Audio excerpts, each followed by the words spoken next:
right, here we go. Tony Yayo, welcome back to VladTV. It's been too long. I just want to appreciate everybody. I appreciate VladTV. I appreciate God. Put God first, y'all. I got 2 TV shows right now. Shout to the volume. Me and Murder's getting our first plaques. I seen yours in the hallway, Vlad. Shout to you. He got that's when you get to 100,000 people on YouTube, y'all. Thank y'all. And I'm so excited about that. I seen Vlad has one for $1 million though. Now I'm motivated to get that one for $1 million. So shout to Vlad. I want to thank everybody on this platform and Vlad include himself and the whole staff here that helped me get to a point that I am right now, that I'm at right now. Excuse me, I was smoking. But one thing I could say about Vlad is he's a good dude, he's genuine, and he let me monopolize off of this platform. You know, now I have, the volume. That's one of the #1 growing shows, The Real Report on the Volume. Shout to Vlad. Make some noise for Vlad for that. Thank you for that. And then now I got the Feed Yayo show. Yep. Shout to Great Scott.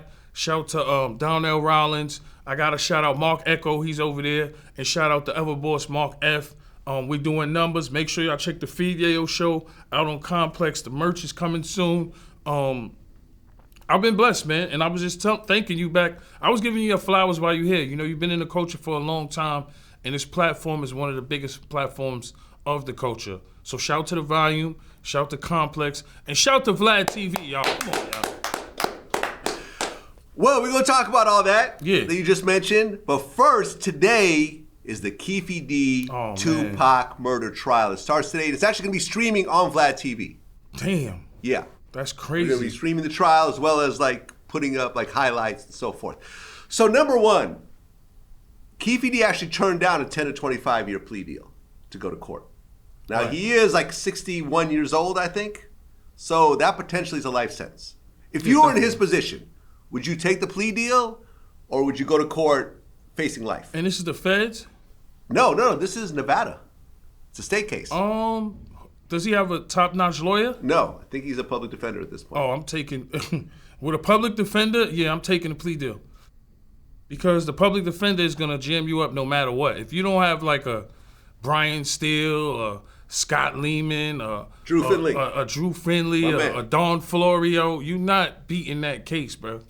So if you got a legal aid and they offer you that 10 to 25, I mean, yeah, he going to be super old when he get out, of course, but shit, if you take it to trial with a legal aid, you might as well just bury yourself now.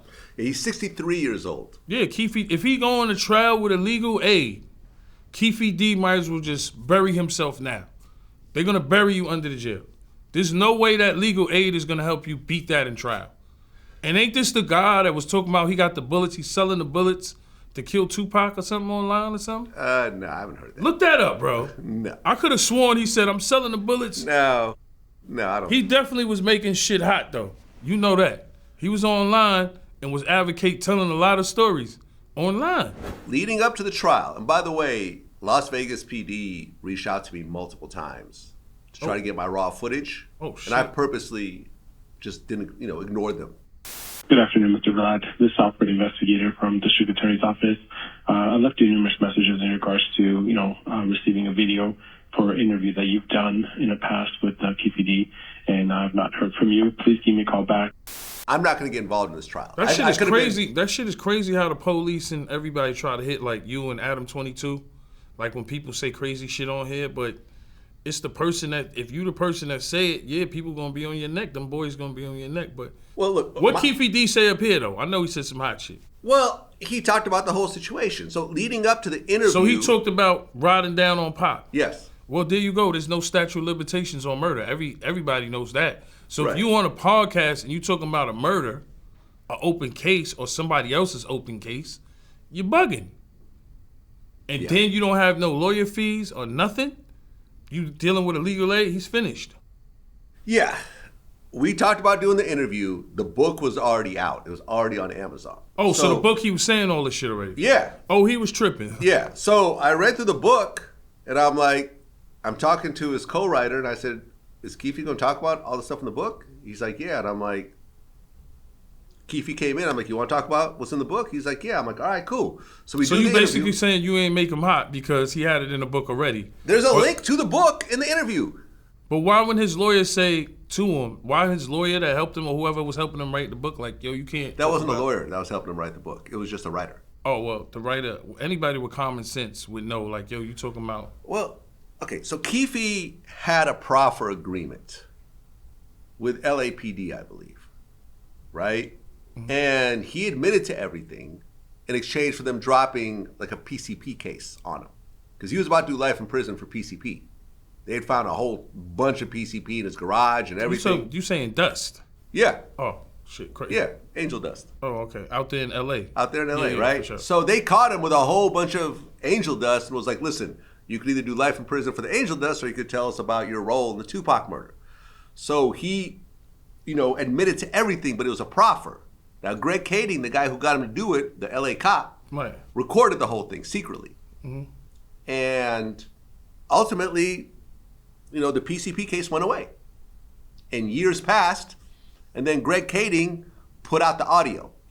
And then everyone knew about, oh, this is Keefe D. No one ever heard of that name before. I'd always heard that Orlando was, the guy that killed Tupac. I had friends that were Crips in LA that broke down the whole story for me in 2007. Yeah, Orlando Brown and all that shit. Yeah. Orlando Anderson. Not Brown, but Orlando Anderson. Yeah. Tripping. Stop smoking that VladTV shit. Can't believe he ended the bus. Shout to the unit dispo. I knew about the whole Orlando thing, but I never knew who was with Orlando. So when Keefe confessed, he said who was in the car. It was Orlando, and it was this dude, and it was him. There was 4 people in the car. Right. Like, at the time he confessed, I think a couple of them were still alive. At this point, all of them are dead except for him. So he confessed everything to Greg Kading. He got no charges for that. Since it's a proffer agreement, he couldn't be charged for that. Right. But proffers work, from the way I understand, is that if you choose to actually retell the story after that day, you could be charged for it. And in fact, the police could even go further. They could take the information you told them, maybe get another witness to testify against you now that they know what's really happening, and that could be used against you. Right. So his case would be good, like we said, but he has a legal aid. Well, niggas, like, people in the street knew that. Niggas in the street knew that when we was kids, like, yo, when you was 16, 17, you get a case, drug case, gun case, whatever it is. Yo, you got legal aid? Oh, you screwed. You going up top. Legal aid is not going to help him. Like you said, there might be some shit, some evidence that you can't use in that case. Well, okay, right? So in terms of the evidence, they try to get my raw footage. I never hit them back. Right. So they never got they're going to use the footage probably from the interview that's publicly released, but they won't get the raw footage. Right. What's funny also is that in the middle of the interview, Keefe and the writer went outside to talk, and my cameraman looked at me and said, this mic is still on. He's still on a hot mic. And I said, yeah, shut that shit off. I don't want to be recording people without them, knowing. That's just not what I do. But I bet you he probably would have talked some shit that he probably shouldn't be saying on that hot mic. Definitely. So, leading up to the case,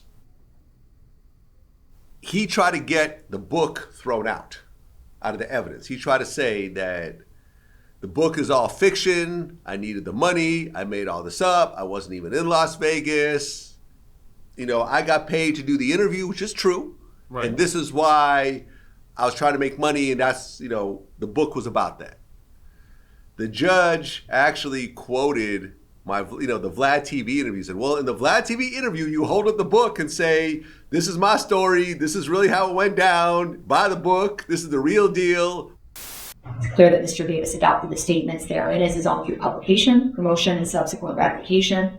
In his interview with VladTV, he promotes this book as his book. He encourages people to buy it to get the real truth, and not from the law enforcement or industry people. He also repeatedly says it's something like the whole truth of the situation. I really find there is no legal argument to exclude the book.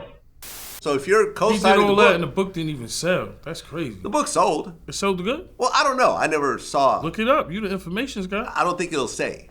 But I'm telling you, I could have sworn he did a blog where he said he's selling bullets that killed Tupac, man. Look that up. Man, you're making it. No. I'm telling you. No, I'm telling you. I see some wild There's shit. lots of fake websites out there that put up bullshit. Oh, that was probably one of them. So the book is now part of the actual evidence, and I think his various interviews are part of the evidence as well. It wasn't just Vlad TV. He did Art of Dialogue. He did Camp Capone. He was supposed to do a third Vlad TV. I'm supposed to do all the dialogue. Yeah, shout out to my man Art. Art, waiting on you, brother. So now the book is part of the evidence, and now the interviews are part of the evidence. And, you know, it's a... Maybe he'll plead out before the trial's over, because you could make a plea deal before the end of the trial, right? If they offer it to you. I mean, yeah, if I was him, if I got a legal aid, like I'm saying, I'm taking the plea. Yes. That's what I would do for him, because you don't have lawyer money, you don't have Dirk money, you don't got Brian Steele and the motherfuckers. Right, because remember, Young Thug took a plea deal before the trial ended. Right, but I'm quite sure he spent a lot of money on lawyer fees. Oh yeah, he probably spent like $5 million. Yeah, there you go. He spent millions on lawyer fees, like how Dirk is going to spend millions on lawyer fees. Without lawyers, you ain't got no fucking chance. Yeah. Because a lot of evidence might not even be evidence, like you said. Yeah. You know what I'm saying? What they say, inadmissible, what's the word? Yeah, inadmissible in court. There you go. So what do you think will happen by the end of the trial? I think he's gonna end up just copping out, because he's not no matter what jailhouse lawyer he find, or like that jailhouse lawyer can't help you when you go to court, because your legal aid is gonna really sway towards the government. Everybody know that. The legal aid work with the prosecutor. Now if you got lawyer fees, which nobody's gonna put up, because nobody in the industry fuck with you, or you know the money, you know that shit costs, you know, money to be a case like that with the feds. You know you're gonna spend some big money just to start off. If you don't have no profit from that book, and you don't have no real lawyer, just cop out to the plea. Even if the story wasn't real or delusional, right now the feds got you, or the state, or whatever. The state got you, yeah. I mean, look, he's 63 years old. I guess he's looking at it as like, what's the point? To me, 10 years, because, you know, he's overweight, he's not in then you good got to shape. think about this. If you do something by a casino and everything, it's kind of the feds too, because that's kind of federal. Like having a gun at a casino and all that, I believe that's like a federal. Well, he didn't have it in a casino. It happened outside. It don't matter. You near a casino, you on the strip. That shit is like a federal charge almost, like. On that man. Strip. Nevada not playing with that strip. That's how they make all their money off all the tourists coming to Vegas. Millions of tourists coming to Vegas every year to see the Spear. We stay at the Fountain Blue. Shout to I say that Poppy too. Steaks. I love it over there. Poppy Steaks. And we went to Komodo last time we was there. Because we did the pool party over there. It was crazy. Nice. The pool party at Live. Shout to Live, man. Live daytime. Live in Vegas is as popping as Live in Miami, bro. Well, you know what happened? Because I remember when I talked to Greg Kading about this. Mm-hmm. When the shooting happened and Tupac got killed on the Vegas Strip after the Tyson fight, if you remember, if you look back at that era, Las Vegas was trying to rebrand itself. It was trying to make, you know, because right now it's like whatever goes on in Vegas stays in Vegas. But back then it was like, hey, this is a family place. We got Circus. Bring your kids here. This is a safe area, lots of activities. It's not just prostitutes and drugs and gambling. Yeah, no, so this is a nice. Charges be crazy. They trying to prove it, but they should listen. Right. Well, no, what I'm saying is like they were trying to push that, and then this famous rapper gets killed in the middle of the strip. Right by the casinos. So what Greg Kading felt was that Vegas wanted to just brush it under the rug. They didn't want to really investigate it and have this trial that was lasting months. And everyone's like, Vegas, shooting, killing, Tupac, dead, whatever. So they were just like, just make it go away. Just, we're not going to investigate it, whatever. They got away with it, cool. And then it was like years later when the Vlad TV interview came out. And I think the prosecutor, one of the years, we talking about decades later. Yeah, decades later. Years. That's when they got. What are we talking about, 20, 30 years Pac got killed? 30 years ago. 30 years ago, bruh. 30 years ago. But you got to think about it. Now Vegas is all politics. They're all built up. All the prosecutors got to say is, yo, I want to take that case. You know why? Because it's good for Vegas. We're built up already. Yeah. And Keefe D, dumbass, is talking about it. That's how they look at it. So, yeah, that's easy. Because we all know the feds and all that and police, their thing is the internet. Now they got these fucking drones. Remember when Scarface was saying, yo, we got to worry about the red dot and this in the movie? Yeah. It's the same thing like now. They got drones. If a drone can get there faster than any scene than anybody else, they got cameras on ATMs. They got cameras on in the sky. They got cameras. They got the ticket cameras. They got everything. But Keefe D, you told on yourself. And now you got a legal aid. So the book wasn't profitable. You rolled the dice with the book, nobody bought it. You tried to market it at all the right places. You came to Vlad, you went to Art of Dialect, you did all these interviews, you went all the right places to market the book, but it didn't sell because it's 30 years later. If he would have wrote that book right after Pac got killed, maybe 2-3 years later or a year later, yes, less bullshit in it, talking about he was dead, then yeah, I think it would have sold way more. But now, 30 years later?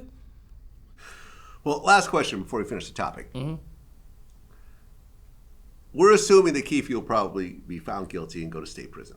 Right. Do you think at this point in 2026 that his life will be in danger from like a Tupac fan that's locked up with him? Or do you think that these guys, that most Tupac fans are older and they're just trying to do their time and go home? I mean, I think once you got some kind of status, it's prison. It's on and popping. You just better be ready. You got to go back into that mode. Once you're like known on the internet or known as a rap, like I was a rapper on Rikers Island. Once you're known as a rapper or any kind of celebrity or podcaster or streamer, it's definitely a target. Cause somebody could press you for bread, which you don't got, or they could just press you on some bullshit. Like, yo, you killed Pac, and just come fuck you up crazy. You know how that is. Niggas are still Tupac fans, so you might have a lifer. Yo, that's the nigga that killed Pac. I'm gonna kill him. They already doing life. You know they gonna fuck with you. As soon as he come in, the whole building, trust me, wherever he go, out there in Vegas, I don't know the jails or whatever, but I'm quite sure the prisons is no joke. It's Nevada. You know what I'm saying? So Yeah. as soon as he come in there, the Mexicans, the blacks, his name gonna be ringing bells. You think they not gonna be like, yo, Keefe D up in here, yo? Oh, we on him, fuck him. They gonna be straight on the gate. Yo, fuck him, he killed Pac. Throwing all kind of shit at you, wailing on you, like all type of shit. And then wait, you better not hit the yard. Like niggas gonna be pressing him. It's Keefe D, you killed Pac. There's a lot of Tupac fans out there. I'm a Tupac fan. You know what I'm saying? Like, oh, Keefe D here, somebody gonna wanna definitely flex on him. Well, we'll see what happens. The trial starts today, and you can stream it on Vlad TV. I'm definitely catching that out, man. Vlad is streaming now. Y'all make sure y'all catch it, man. Big business over here, Vlad TV, man. Well, Pooh Shiesty dropped what I think is the #1 album in the country right now. Of course. All Free Pooh eyes, Shiesty. all eyes on Shiesty. All eyes on Shiesty. It's like Tupac being alive. Right. I gotta make sure I go get that. You heard it yet? No, I didn't even listen Nice. to it yet. No, I mean he's spitting. Yeah, he's spitting. I mean, but some of the songs seem to reference the Gucci Mane robbery. Now let me ask you a question. This is the tricky part about that. You think we all know Gucci Mane is an evil genius for even putting it out, right? Because he put it out, right? Wasn't it on his page? Put what Gucci out? put the album out. Oh, I think so, yeah. I mean, he's still signed to Gucci. He still signed to Gucci, but did Gucci post it on his page, the album? That's the question. Let's take a look. No. Nope. The last music he posted was Crash Dummy, which is the song about Oh yeah, Pooh Shiesty. dissing him. Yeah. No, he didn't post. Do you feel like it was a smart business move? I feel like it kind of is, no? Well, I mean, at this point, who cares? No, I'm just saying. Who cares? Look, the he signed to him. circumstances. He wants to put it out. He'll make money off of it. Fuck it. Put it out. People looked at it like this. These guys, you got a OG legend and you got the young boy, new legend coming, right? Everybody know the music that's pumping out where they from is coming out crazy, right? Everybody know, yo, these are the guys that's hot down there, right? Right. The whole thing is a misunderstanding that we both wish, everybody wish, I think the fans wish it didn't happen. Because there's a lot of Pooh Shiesty fans that want that hard shit, that hard content, and you know it's real. You know what I'm saying? As well as it kind of damaged Gucci celebrity because, you know, in the business we in, telling is not good business, supposedly, right? So it's fucked up in both ways. You know what I'm saying? But when you sit back and you listen to it, yeah, I know Pooh Shiesty is going to be #1 because controversy sells. So you got, you know, a so-called artist supposedly robbing his so-called CEO. It looks super gangster. We know that. Like, just read between the lines. Did you see the video? I didn't watch the video. I got to check it out. The video where they're holding the camera up, you see a dude with a gun, and Gucci's like, yeah, I'm letting Pooh Shiesty out of my Oh, yeah, deal. I seen that video. Shit, what shit? You drunk this done deal. Bro, let him know it's a done deal. Why it's a done deal? Let them know you dropping me, I bro. drop you. No, say it. Who Nigga. should I say drop from 1017? Shout out to real nigga. Ain't never did no police shit or none of that, bro. Tell them what's going on. Bro, we just did that. That's done. What you do? You drop. You said you want to be dropped, you drop. You signed the paper I and signed the it's paper, it's done. Who would record that? Yeah, that was hot. Who would record that? Would the dude with the gun visible in the video? And then you got Who would record that? And this is why the feds and the police subpoena your phone when you do some dumb shit. So even if you erase it, it's there. It's in the iCloud. People be like, yo, we talking on FaceTime. Nah, even if you on FaceTime, I don't trust it. FaceTime audio, I don't trust it. You running around, if you go somewhere and you commit a crime and you say, I'm gonna turn my phone off, they got the towers to know when you turned your phone off and all that. This ain't... Big U got, hemmed up like that. Because the murder in this case, he turned the phone off, but there's other triangulation that basically puts him in the vicinity. Yeah. So if you in a car and you turn your phone off about to do something from here to there, I believe the feds have damn near alien technology we don't know about, bro. I'm just keeping it real, bro. Because think about the future we in. Like back in the days, yeah, there was no cameras. There wasn't too much technology. But you fast forward to now, the technology is like facial recognition. I went in one of these buildings, I think it was the NBC building, and they knew who I was, just facial recognition. I had to find like my ID and shit, and they knew who I was. As soon as I come in the building, they'll know, we in New York City, you know they got that shit here. You in Times Square, facial recognition, They don't give a fuck who you are, they gonna find who you are. Why would you record it though? Like, I'm just trying to think the rationale.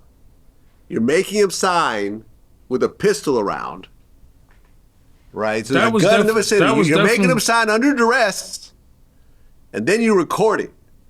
And you print out the contract in the Kinko's FedEx office right down the street. And that's the thing, when you print it out through FedEx, they have it in their files still, so they know exactly what you printed out. You got to email it to them, and it goes to their system. Vlad, what you dealing with is young niggas with money. Supposedly, his dad was involved in this. Listen, Pooh Shiesty's dad was part of the kidnapping. That's a terrible thing because we got one of the best artists in the world that we wish was out. Dirk, one of the best artists in the world we wish was out. You know what I'm saying? Like, these guys are making millions of dollars. People would love to be in your shoes. You feeding your families. You feeding other people's families. You're the bag. That's supposed to be protected at any cost.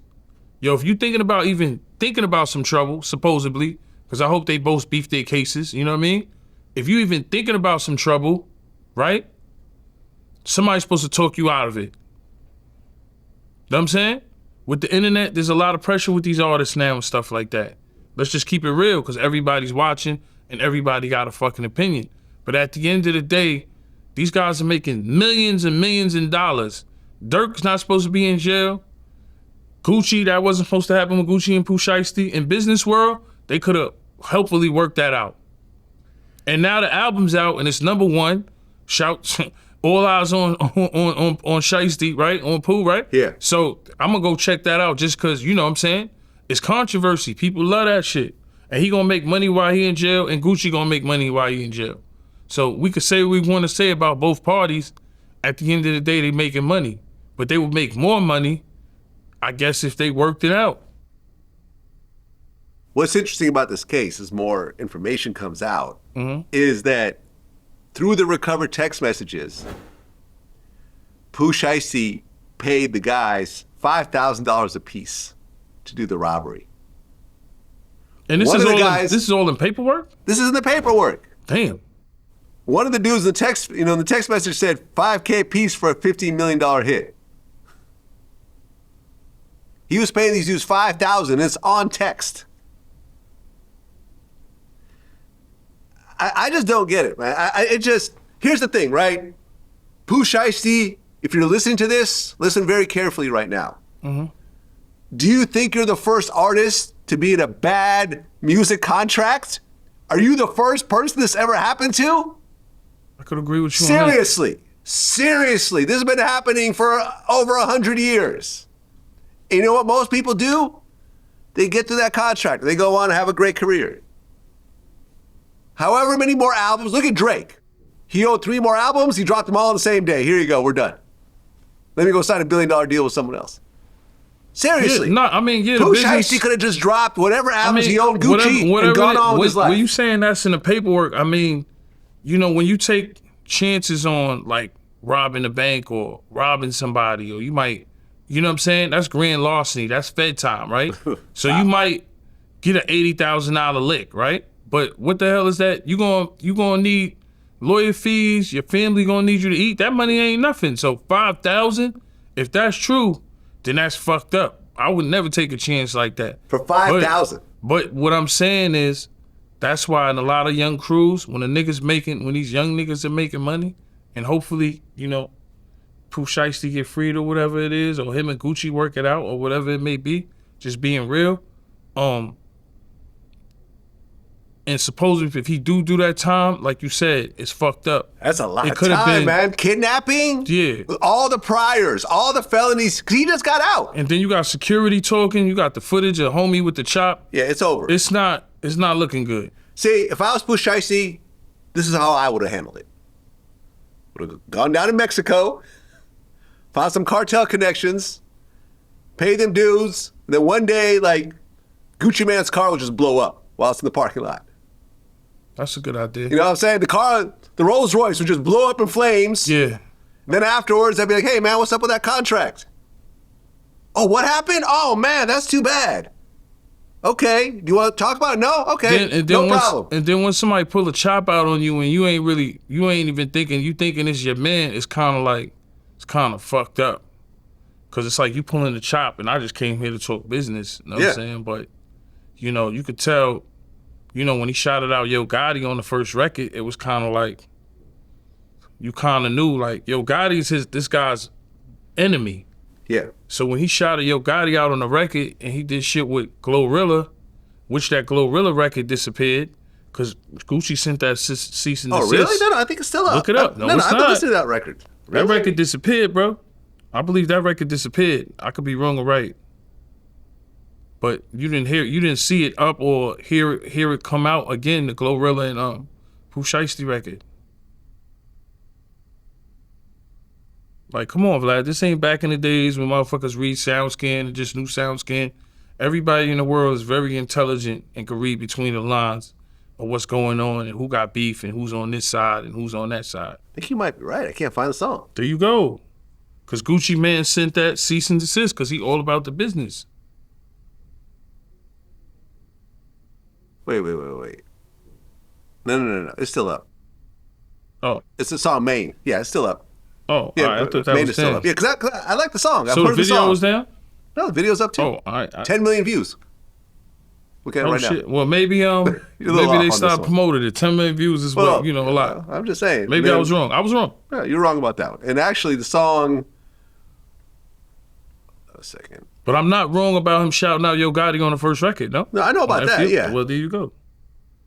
Yeah, that song. FDO. A second. That song on.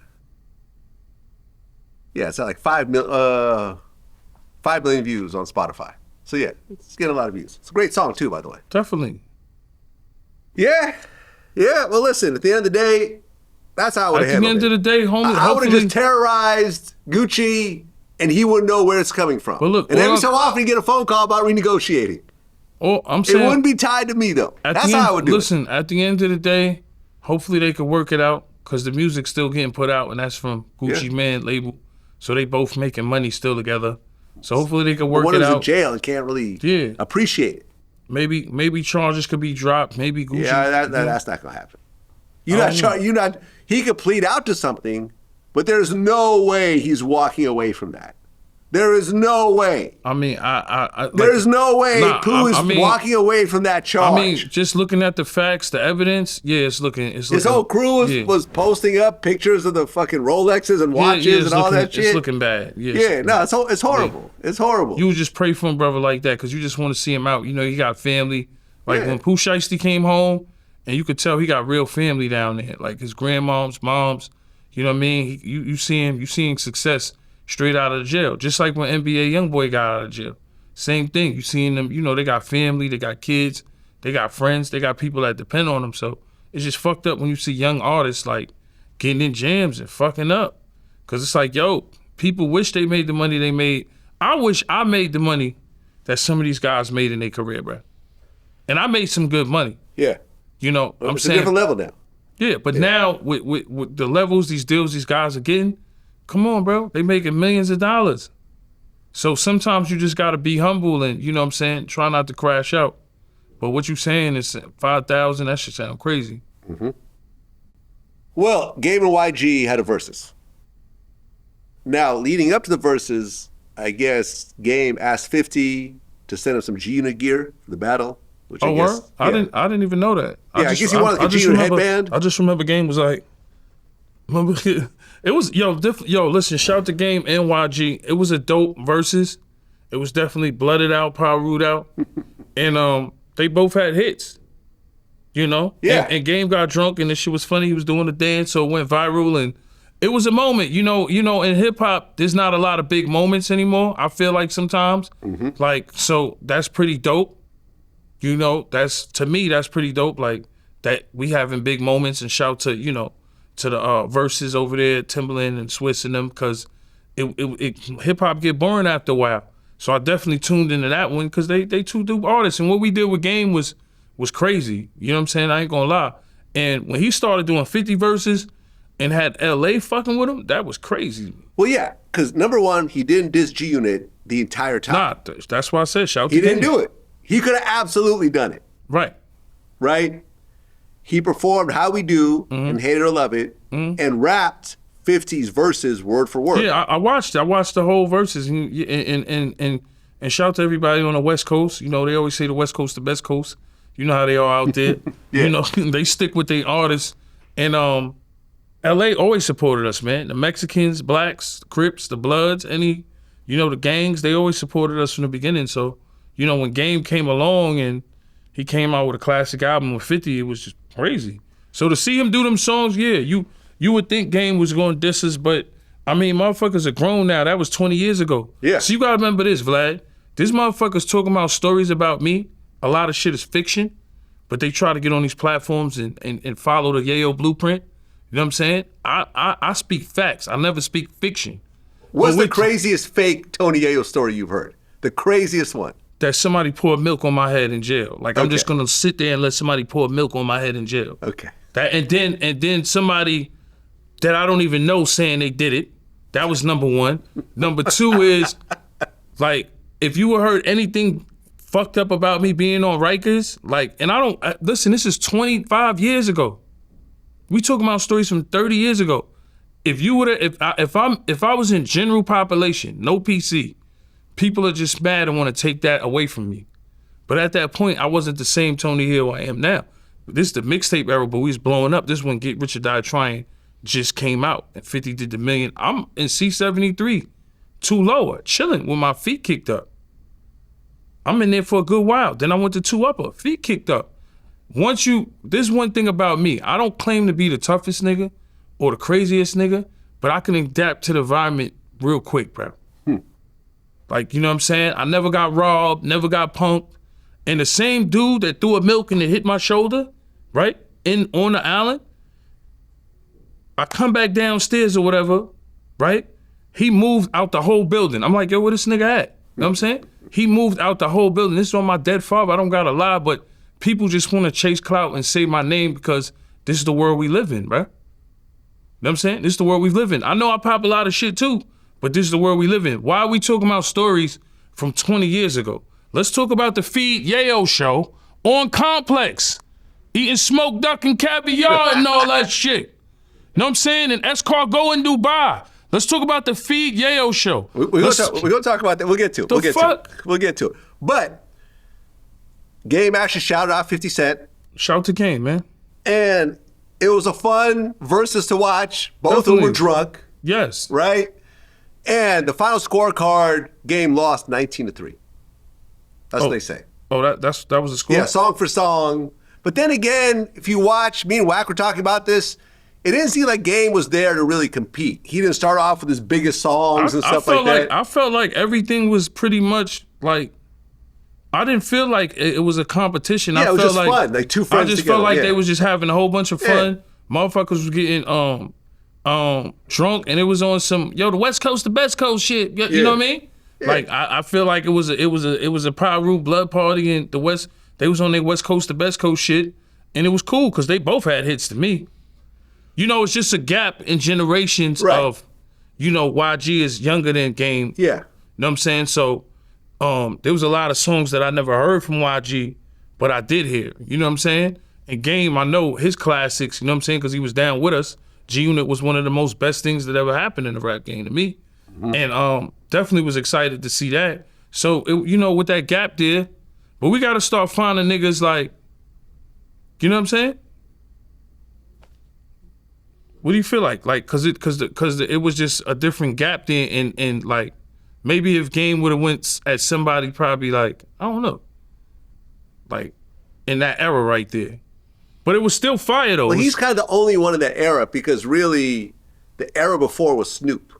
And Snoop's a lot older than Game. Yeah, Game took we can't take this from Game. Yeah. Game took the torch over for LA. At LA wasn't nothing going on. Dr. Dre. 100%. And you guys helped with that. And we in the studio, one hand wash another. He could spit. Skills pay the bills, so I ain't gonna take nothing from the Game. Sometimes you be mad because you think about how much more money we could have made together, without a fallout. But I understand he wanted to work with Fat Joe. He wanted to work with Nas and them. I don't think we had beef with Nas at the point, but he wanted to work with like Fat Joe and Jadakiss at the time, and Jim Jones and all the other artists. So you can't really be mad because we didn't grow up with him. It's just business. You know what I mean? But at the time, what he sold, 2-3 million? You know 50 really well. Mm-hmm. Do you think there's any chance that 50 will be like, fuck it. Let's just squash this shit. Let's do a huge tour together. It'll be the biggest thing ever. Everyone will get paid. I mean, you just never know. It's just if 50 want to entertain it. When you got a guy that has 40 TV shows, I don't think he thinks about rap anymore. And then what do you get? What's the math on the streams now? What do you get a stream? No, and that's the thing, man. Like about beef is that when you beef with someone that's just financially beyond you, right? That person doesn't really have a need to make it right. Right. If there's no real financial incentive for the person who you're beefing with, they'll just let it go and not care. Now, if there's an incentive for both people to squash it, because I'll squash it with people because there's an incentive for me to do things. I'm not at 50's level. I know that. So I squash it with a lot of people because I feel like, let's just squash it all and make some money. But to me, it's like if squashing it brought me $10, I'm not going to do it. Yeah. Right? And then there's levels. Like, so you look at it like when I say success is not in the masses, the money that comes with success is not in the masses either. No. For me, for you know what I'm saying, it's gonna be a handful of people that make that kind of money in the masses or whatever world or universe that's in, right? Like if you're doing podcasting, if you're rapping, if you're streaming, there's gonna be certain guys that's making that kind of money, and there's gonna be guys that are happy with what they make, like me. Right. You know what I'm saying? Well, speaking of YG, day of the verses, his house was raided. Right. And now he's being investigated into the murder of Draco the Ruler. Yeah, that's sad. I don't want to talk about that case though. That's still an open case, but hopefully something work out. I don't know, man. I see a man, Poetic Flacco, going crazy. Well, apparently there was a civil lawsuit with Draco's family against Live Nation. Yeah, Live Nation. I heard about that. Yeah. And I guess a statement came out from Draco's bodyguard where he claims that he saw deposition. YG you see all that. Yeah. Draco, and he saw him, and he said, "Yes, I know him. I've been around him before. He's wearing the same outfit." Right. And he said that he had a knife and he stabbed Draco. So the question is whether it's going to actually go to trial or not. Now YG has a lot of money, so you're gonna fight it. YG got a lot of money. I don't like talking about open cases. That's really not my thing. Well, okay, but I know everybody else is. Well, so I know how it is, man. But it's a lot of shit you definitely seeing online, and it's crazy, man. We in different times, huh? Well, I'll just say this before we get off the topic, right? Because before he was arrested, shout out to Poetic Flacco, who was putting a lot of that stuff out there. YG actually addressed this situation on his new album. Yeah, I know he made a song. I've heard. On the song called "We Know the Truth," he said, "Slim just died. I wasn't worried about bro. I came to get the dough. We finna hit the stage. Then I heard how y'all heard somebody got hit with a blade. I heard dudes saying YG paid, stop lying, come run YG fade."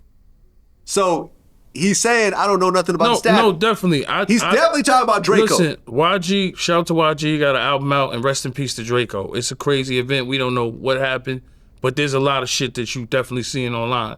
As for me doing the song, I don't think I would do it, but you know what I'm saying? It's YG. He gonna do what he wants to. If you had nothing to do with it, then you would do it. If you had nothing to do with it, yeah, it's an open book. You don't care. Yeah. But the way it's looking, the way niggas is talking, it's just crazy online. You know what I mean? Well, let me ask you a question though. Let's just say he did have anything to do with it, but there's a bunch of people that are trying to beat their own cases. They're gonna say, yeah, he did it, and now you're talking about it. And innocent people go to prison. Yeah, all the time everybody's talking about it's open, it's out there. Of course, if you make a song saying you didn't do that, rest in peace to Draco, right? That's cool, but it might make shit a little hot. Like, you know what I'm saying? If this is on your album, or some people might say, yo, why'd you do that? You know what I'm saying? But if people are all pointing a finger at you, you're innocent until proven guilty, right? But it's like, come on, right now we got the internet, you got internet police, you got people that don't care. You know what I'm saying? They're gonna talk about it. You know me, I don't like to talk about people open cases, cause I damn sure didn't like when I had cases and motherfuckers went to radio and talk about my case. Who talked about your case? Buck one time. Really? He was up there with Shot Money, and I took that shit really personal. Yeah. So it was like for me, it was Shot like Money slimy like that. I mean, I'm not gonna say Shot Money. I know you ain't like him, but I ain't gonna say nothing bad about Shot Money. He talked shit about me out of the blue. Yeah, so Shot Money talk shit about me, but for what we did together, I don't got no malice towards anybody. Like, I don't block their blessings, because I know I pray to God every day, and look at me, you know what I'm saying? So for me, I don't wish bad on nobody. They could wish bad on me, but I don't wish bad on nobody. So, you know, one day it was around the time I caught that little case, you know what I'm saying, with the henchman shit and son, and it was like, yo, they went to radio. I think it was like Angie Martinez or something. Shout out to Angie Martinez, but it was one of them shows, and they spoke about my case. Me, I'm not gonna go to radio and speak about an open case or a dude's case. So with YG, I know they like, when the Poetic Flacco do that, yeah, he could do what he want, because we can't say that you don't watch their platform. Everybody, you know, you're gonna watch a Vlad, you're gonna watch a Trap Lil Ross, you're gonna watch Poetic Flacco, you're gonna watch Whack 100, you're gonna watch the people that's the guys online. I'm on YouTube every day. You know what I'm saying? So I watch everybody. I watch the Arlette balloon challenges. I might watch this, you know what I'm saying? I'm on YouTube like every day. You got me addicted to this shit. Fucking The Volume got me addicted. Complex got me addicted to this shit. So I'm on YouTube literally every day, and I can find any information. So I'm literally checking everybody out. I checked you see, you got some CIA interviews. Oh yeah. Trap Raw Loss, he's on the YG thing. He's on the Dirt case. He's on everything. You're on everything. You know what I'm saying? Like, yeah, you know, I got I don't know if you watched this one, but I interviewed John Hinckley Jr. Oh shit, I gotta watch them. Yeah, I think I heard that name before. That's the dude that shot Ronald Reagan. Oh shit. And 3 other people. He's out now. Can I get him on my show? You can try, yeah. Shot Ronald Reagan, that's crazy. Yeah, how much time he did? 40 years? Well, he was actually found not guilty by reason of insanity. Oh shit, so he was in a medical hospital. 35 years, yeah. Damn. Now he's out. Why did he tell you shoot Ronald Reagan? Did he tell you? I gotta watch that. Oh yeah, no, he told me. You want to hear the reason? Why? Do you remember the movie Taxi Driver? Oh yeah, with Robert De Niro. Yeah. That was a classic. So he became obsessive over that movie. And remember how there was that scene where De Niro was going to shoot the politician? Right. He got in his mind that if he shot the presidents, Jodie Foster would fall in love with him. Oh shit. I said, did you work out the next few steps? Like, you might get killed in the process or go to prison? He goes, well, I just felt if I killed the president, she would fall in love with me. The world would see this as the greatest love gesture of all time, and everything else would just fit. So he still believes this to this day? No, he doesn't. Oh, but he was delusional back there. Was he on drugs? Oh no. No, he was just, that was the whole thing. He was just crazy. He got in his mind, and he was like writing like her letters and dropped them off at her dorm room. He was calling her. There's a recording of her saying, please just leave me alone. Like, I don't want, she became a lesbian afterwards, you know. That's crazy. So she wasn't interested at all, but he was just so obsessed with her and in his mind. I mean, he's just crazy. You know, we all know crazy people. That's when Secret Service wasn't really like that back then. Not only did he shoot Reagan, but he shot 3 other people. Secret Service agent got hit in the stomach. This other dude got shot. A cop got shot. Did he get shot? No, he got tackled. Damn. They took his gun. Well, Secret Service did their job because Ronald Reagan was still alive. Ronald Reagan got shot. He got shot in the lung, bounced off the car, hit him in the lung. He had to have surgery. But this other guy, I think the press secretary, he got brain damage, and for the next like 20 years, he was in a wheelchair. And, damn, sorry. And then he about eventually that. died, and it was ruled a homicide, essentially. Oh, shit. So, you know, he did a lot of fucked up shit. I didn't even know 3 people got shot. I just remember being a kid 4 and seeing people that got on shot, 4 people. Rest in Yeah. peace to everybody that happened to. A tragic thing. Yeah. But I remember Ronald Reagan was like a superhero after. Yeah, I mean, Like he's it was about to sort of shoot like when Donald Trump got shot. It was like, that's the only time you've seen presidents really. Yeah, but he didn't just shot. get grazed. He got shot in the lung. No, that's what I'm Yeah, saying. It was bad. But that was only 2 times in my life to see like president All right. attempts, you know. Yeah, we're not old enough for John F. Kennedy or No, yeah, or Ronald Lincoln. Reagan definitely seen that on the news as Yeah. a kid. And he was like right on them too. It was like, but Secret Yeah. Service still did their job. Rest in peace to them because Reagan definitely made it. Yeah. Well, speaking of shooting, Charleston White got shot at. Charleston White, stay out of the 5th Ward, man. Stay out the 5th Ward. I don't want to go to Texas because they knew on weed laws anyway, so I'm good with that. Yeah, it's a Class A felony now. Yeah, look up the laws, because I believe... We had our man Nicholas Let me Irving talk look about it up. this. I want you to put it up on the screen when people watch this, because this is the reason why Texas is going to lose a lot of money from a lot of people. Under a gram, I think they said it's a $10,000 fine, 180 days in jail. I think 4 grams is 4 years in jail, $180,000. No, $10,000 fine and 4 years in jail. Look it up. I could be wrong or right. Well, yeah, right now, recreational marijuana is strictly illegal in Texas. Right. Yeah. Let me see. Found out the time you Jail get. time for... And I love you, Houston. I love you, Dallas. I love you, San Antonio. I love Texas, but yo, listen. I own a dispensary. Shout out to the Unit Dispensary, yo. Okay, up to 2 ounces, 180 days in jail. Damn. 2 to 4 ounces is up to a year. Okay.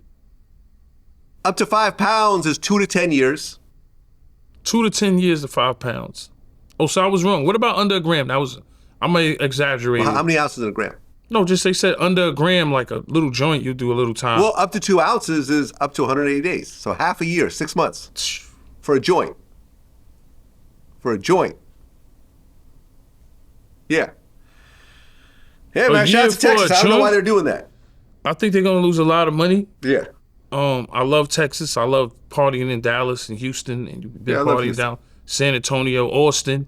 I love all parts of Texas. I love the food, but for me, last time I was in Austin, I had my little joint, you know, in the back. I was comfortable, but don't make me feel like I'm flying to Dubai when I'm going to Texas. Yeah, pretty much. You know, I love the food. The women are beautiful. The culture's beautiful. Good people, nice neighbors.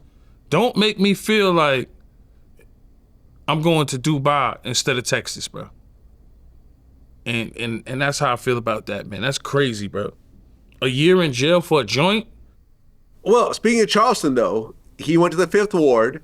Yeah. He allegedly got an okay, because I guess he was at Jay Prince's daughter's restaurant. Oh my And he God. broke down the whole situation. He was there because of this one civil rights woman that he, Yeah, has known for a while. Yeah, Candace. Candace, what? I forgot her last name, but she's like, she goes real crazy. She went, viral because Popeyes had like I don't even want to say it. I don't want to say it, but they was in Popeyes. And, Candace Matthews. yeah, there is. She's definitely, and she messed with my man. He goes crazy too. He don't play when it comes to black rights. Forgot his name. You could look him up. He be with her like that. Well, yeah, allegedly, she called Jay Prince personally. He said, yeah, bring him by. It's fine. I got no problems with him. But then when he got there, a bunch of Rap-A-Lot dudes started to show up and kind of start to press him, make him, just apologize on camera. And then when he drove off, some gunshots went off, and it was a big mess. I mean, Charleston White got a lot of heart to even go there. I mean, Yeah. I think, be careful. He makes a lot of money out there. He had no security, by the way. He just had this girl, Hellcat, this lesbian girl that he rolls with. Yeah. And luckily she had the meta glasses on, because I guess Jay Prince Jr. was saying that Charleston fired off the gun. But after, she uploaded the footage from her glasses, they were in the car and you could hear the gunshots go off in the back. One of them whole ass niggas don't do nothing. And I showed up by myself, nigga. Pussy foot. from the car. Run over any nigga get in front of the car. Who behind? Run over any nigga get in front of the car. I seen your Jones type bitch ass nigga. Yeah, I showed up by myself in your hood, pussy. I know that wasn't a gun. Yeah, that was a gun. I mean, Charleston White, he shows you the pig poker and the bear mace and the bazookas and the AKs with the banana clips. We all know he's crazy, but you know he lives by his logic. He'll kill you and then tell on you. And you know what I'm saying? He licensed.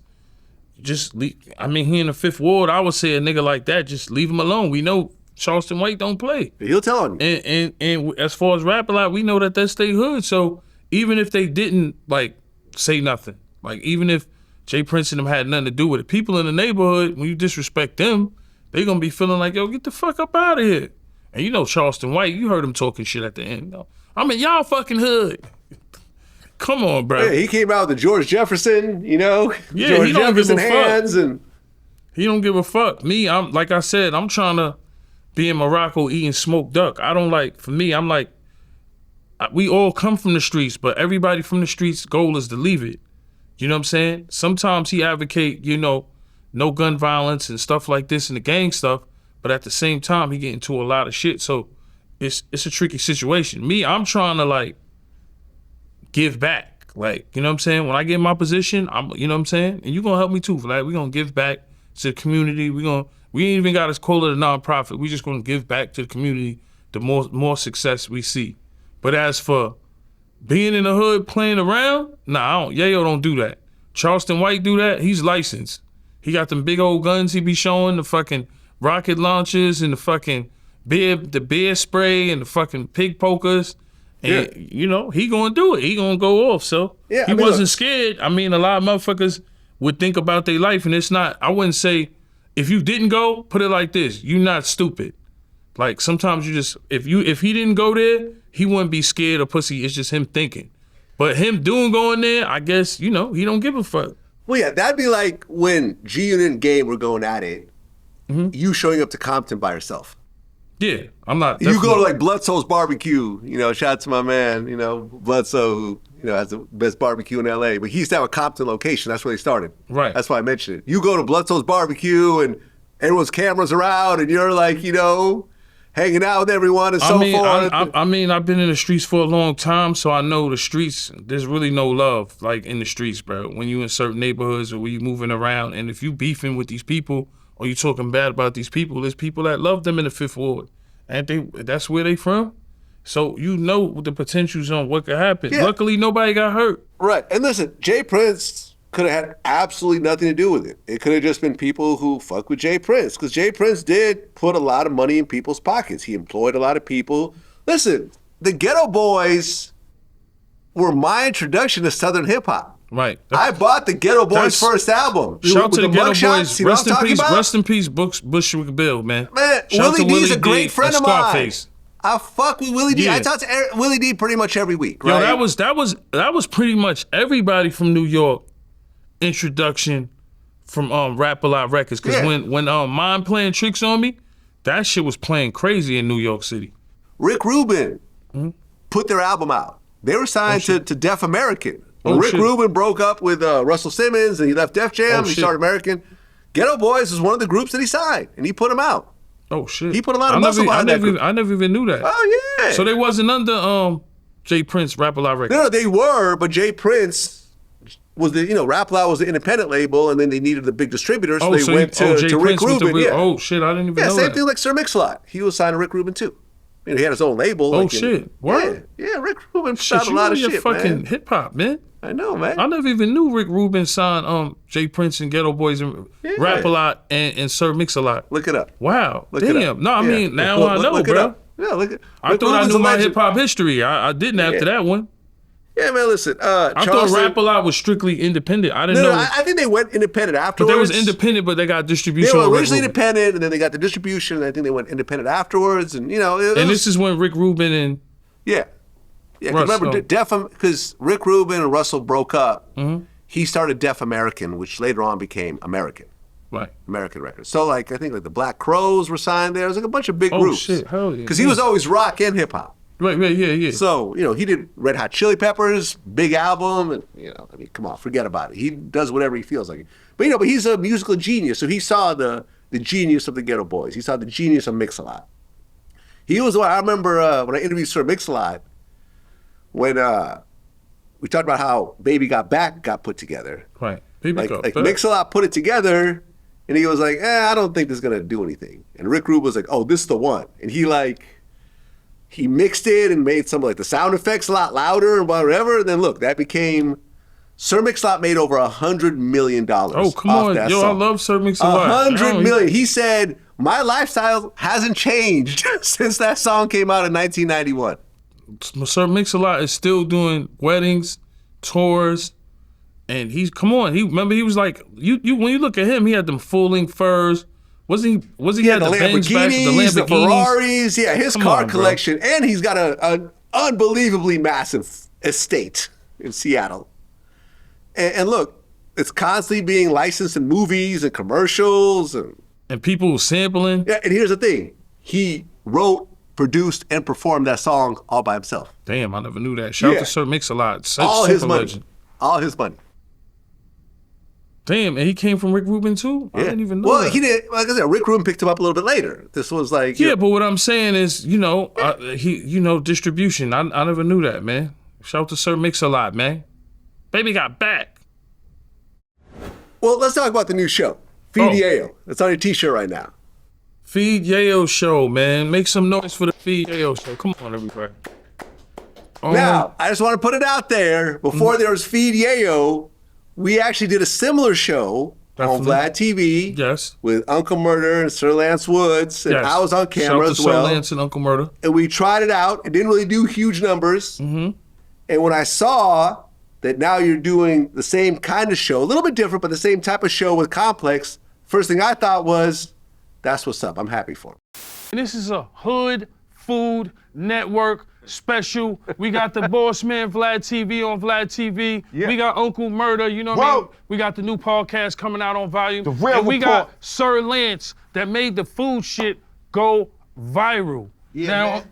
No, my bad. No, it's all good. It's the first time on camera. Y'all don't worry about him. Shout out to Sir Lance, man. We on VladTV. That nigga just don't let nobody talk, man. Don't worry, Sir Lance. You know what I'm saying? I really don't. You really don't. All right, well, you really don't. Man. I gotta learn to let people talk, I guess. Y'all tell me in the comments or whatever. Oh, thank you, Vlad. And that's why I love it. There's no degree of jealousy or, that was my idea, or I need a piece. I'm like, great, awesome. We came up with an idea, because it was actually my idea. I called you about it. Yeah, you 100% You tried it out. We saw it didn't really do big numbers. Mm-hmm. And someone took that idea. And that's the thing with people on VladTV, right? You come, do the platform, and if you end up doing your own podcast like you did, I say great. If you end up doing your own show off an idea we did, I say great. Let's keep rocking and doing VladTV afterwards. I think when you're on a platform like VladTV, having millions of subscribers and you put in work for like over 18 years, like me and you and Great Scott was talking in the back. Like when you really think about how much work, because how long it's been, Vlad? It's been, over 20 years in the game? Yeah, I mean... We've seen a transition from 2002. I moved to New York in 2002. Me and you probably met around 2003. Right. 24 years. Yeah, because we remember, we got to think about everybody that's Vlad that's watching, right? We got to remember there was about 4 to 5 big dogs, you would say, this is before podcasts, before streaming, before a lot of stuff. It was VladTV, it was This Is 50, mm-hmm. It was World Star Hip Hop. Mm-hmm. Who would you say after that? You had Forbes DVD, Doggy Diamonds, and MREC. I checked that. Mm-hmm. And what would you say after that? I mean, that's about it. I mean, Now Right was around, and other blogs. Right. Complex was around. Yeah, Complex was around, definitely. Yeah. But as for like the crazy hood shit, everybody was going to World Star for the fights, right? Mm-hmm. Everybody was going to VladTV, and This Is 50 for the interviews. Because I remember This 50, you had Lil Wayne come up there, mad artists came up there, you know what I'm saying? And then Forbes TV was like, there was just a mixture of stories and information there. You know what I'm saying? You had Sub-Zero and stuff like that. They was more the DVD eras. But we went from DVDs, right, to the internet, right, going to all these platforms to be on. Everybody wanted to be on World Star. these platforms. That was 20 years ago. Rest in peace to Q. Remember Fifth beefing with Q back in the days? Yeah. Rest in peace to Q. And now fast forward, we in the YouTube lane, right? So I'm just happy to see you in the culture and do what you're doing. A lot of people might not like you. Some people do love what you're doing. You know what I'm saying? I'm one of them. And I could say I appreciate you for giving me the chance to come up here, because I remember the first interview, I was down and out. And from the first interview, shout out to everybody who support and show me love. It's been, you know, uphill, like it's just been to the moon from there. You know what I'm saying? So with the Feed Yayo show, shout out to Mark F, shout out to Great Scott, Mark Fernandez, Mark F, you know, and Mark Echo, and everybody at Complex. We doing numbers. If y'all haven't seen it, go check the Feed Yayo show on Complex and YouTube. And then with the volume, I'm getting my first plaque. Shout out to me and Murder and the whole volume. Shout out to Logan and Alyssa and Kelly and just everybody over there. Savantez, my man Eden and DJ, and the list goes on and on. If I forgot your name, I'm sorry. The volume is like the fastest thing growing on YouTube. Shout out to Fat Joe and Jada. I'm glad everybody's on Netflix. Shout out to y'all doing y'all thing, you know, Breakfast Club and everybody. But I love YouTube. We in that YouTube lane, and we got the fastest growing podcast, and me and Murder's putting in a lot of work, bro. Yeah, you guys getting great guests also. Yeah, but I learned a lot from all the greats, from VladTV, from Gillian Wallow, watching Joe Buttons, learning from Nori. You know there's no S, right? It's not Joe Buttons. It's Joe Button. Oh, Joe Button. All right. Watching Joe Button, what he's done and all the money he's making from Patreon, definitely studying the game. Watching Gillian Wallow, watching you, learning from you guys, learning from Gillian Wallow, learning from you, learning from Nori. Hopefully you and Nori get cool one day. Shout out to Nori and DJ FNN. You know what I'm saying? Hopefully you and Nori, y'all be cool. Shout out to Nori, man. Vlad, you know, he want to get with you, man. He miss you. Yeah, no, he doesn't. Don't hold your breath about me and Nori. Yeah, shout to Nori, and just learning from the greats. Even when Mav Hoffa was, you know, at his pinnacle, not saying he's not doing good now, but he had one of the hot podcasts on this, so shout out to Mav. I'm glad I got an opportunity to go on there, and as well as Danza, you know, just being on these podcasts, and Shannon Sharp, and just being on the hottest platforms there is. I want to thank all you guys, because all you guys definitely helped me get to where I'm at. I never thought I'd be in the media lane instead of music, but I feel like this is my calling, you know? Well, yeah, I mean, if you watch the first interview, you were very guarded. You were kind of uptight. Right. You got mad at me at one point. Right. You told me to shut the fuck up. Definitely. But I took it all in stride because I knew there was something there. And me and you had a relationship before. We just hadn't talked in a long time. Yeah. So I think that first interview, people got to see Tony's real personality as opposed to just 50's man. And at a point, I think I was at a point in my career, like you said, I haven't dropped nothing. Yeah. I was at the end of my music career. Nobody was checking out the music. You know, 50 is always gonna have success, and you know, Banks was touring. So I was in a dark place at that time. I'll admit to you, like I was like real depressed. I really didn't. I felt like at that point I didn't care about life. Like it was just like, yo, fuck it. I ain't got nothing to lose. I'm flying to LA. I'm going to meet up with Harry O. You know Harry O. Yeah. I'm at Harry O crib. Me and my man Hollywood. Shout to Hollywood. I'm at Harry O crib. We running around LA, like just doing what we want. We did an interview with Big U. Shout to Big U, you know, and shout to Black Sam too. I kind of stay out the politics of everything because I know the new album's coming out, Prolific. You know what I'm saying? Shout to Black Sam. I want to get him on the show. But we did an interview with Big U. You know what I mean? Steve LaBelle took us there. Did an interview with Big U. I didn't care. Bunch of Crip gangsters. I'm out there like me and another nigga. It wasn't a lot of niggas. You know what I'm saying? I'm out there running around LA, meeting up with Harry O, doing interviews with Big U, trying to, at Harry O crib, kicking it with him. He had like a movie offer for me. Shout out to my man LA Buck. You know what I'm saying? I'm out there fucking doing the weed shit. You know what I'm saying? That's when I was telling everybody I was in the Airbnb with Bleak that time. And he was talking about the bullshit, right? So, like, at that point in life, I didn't give a fuck because it was like, all right, I'm transitioning. What I'm going to do next? I still got money, but shit's slowing up. There ain't no shows. Yeah. Ain't nothing coming in. The COVID was super depressing for everybody. And I paid you for that interview. So had I not done that, be like, oh, you got to pay people. I'm like, certain people you got to pay. Right. Because you weren't talking about doing no free interviews during that time. Nah, that was my first interview, and that right there, I always say God is good, and I appreciate you giving me that opportunity, because what I did was just prayed, bro. I prayed, and I was like in a dark place. It was like trying to figure out what's next. People always told me, yo, you could do radio, or you could do this. I tried doing serious radio. I did it a little bit with Coach PR, shout to him, but it was just like just playing around. Or going to radio with Who Kid, shout to Who Kid. Yeah. And rest in peace, K Slade, going on radio. I always loved going to radio my whole career. So I felt like, damn, this shit might be my calling. But that first interview, I was in a dark place, bro. I didn't care about jewelry. I didn't care about cars. I was just trying to figure out, trying to really figure out what was my next step. And I feel like in success, sometimes you get successful when you start getting caught up. Like, I think in my first, being young and coming home in the Yayo shit, success, where I fucked up is that I didn't put God first.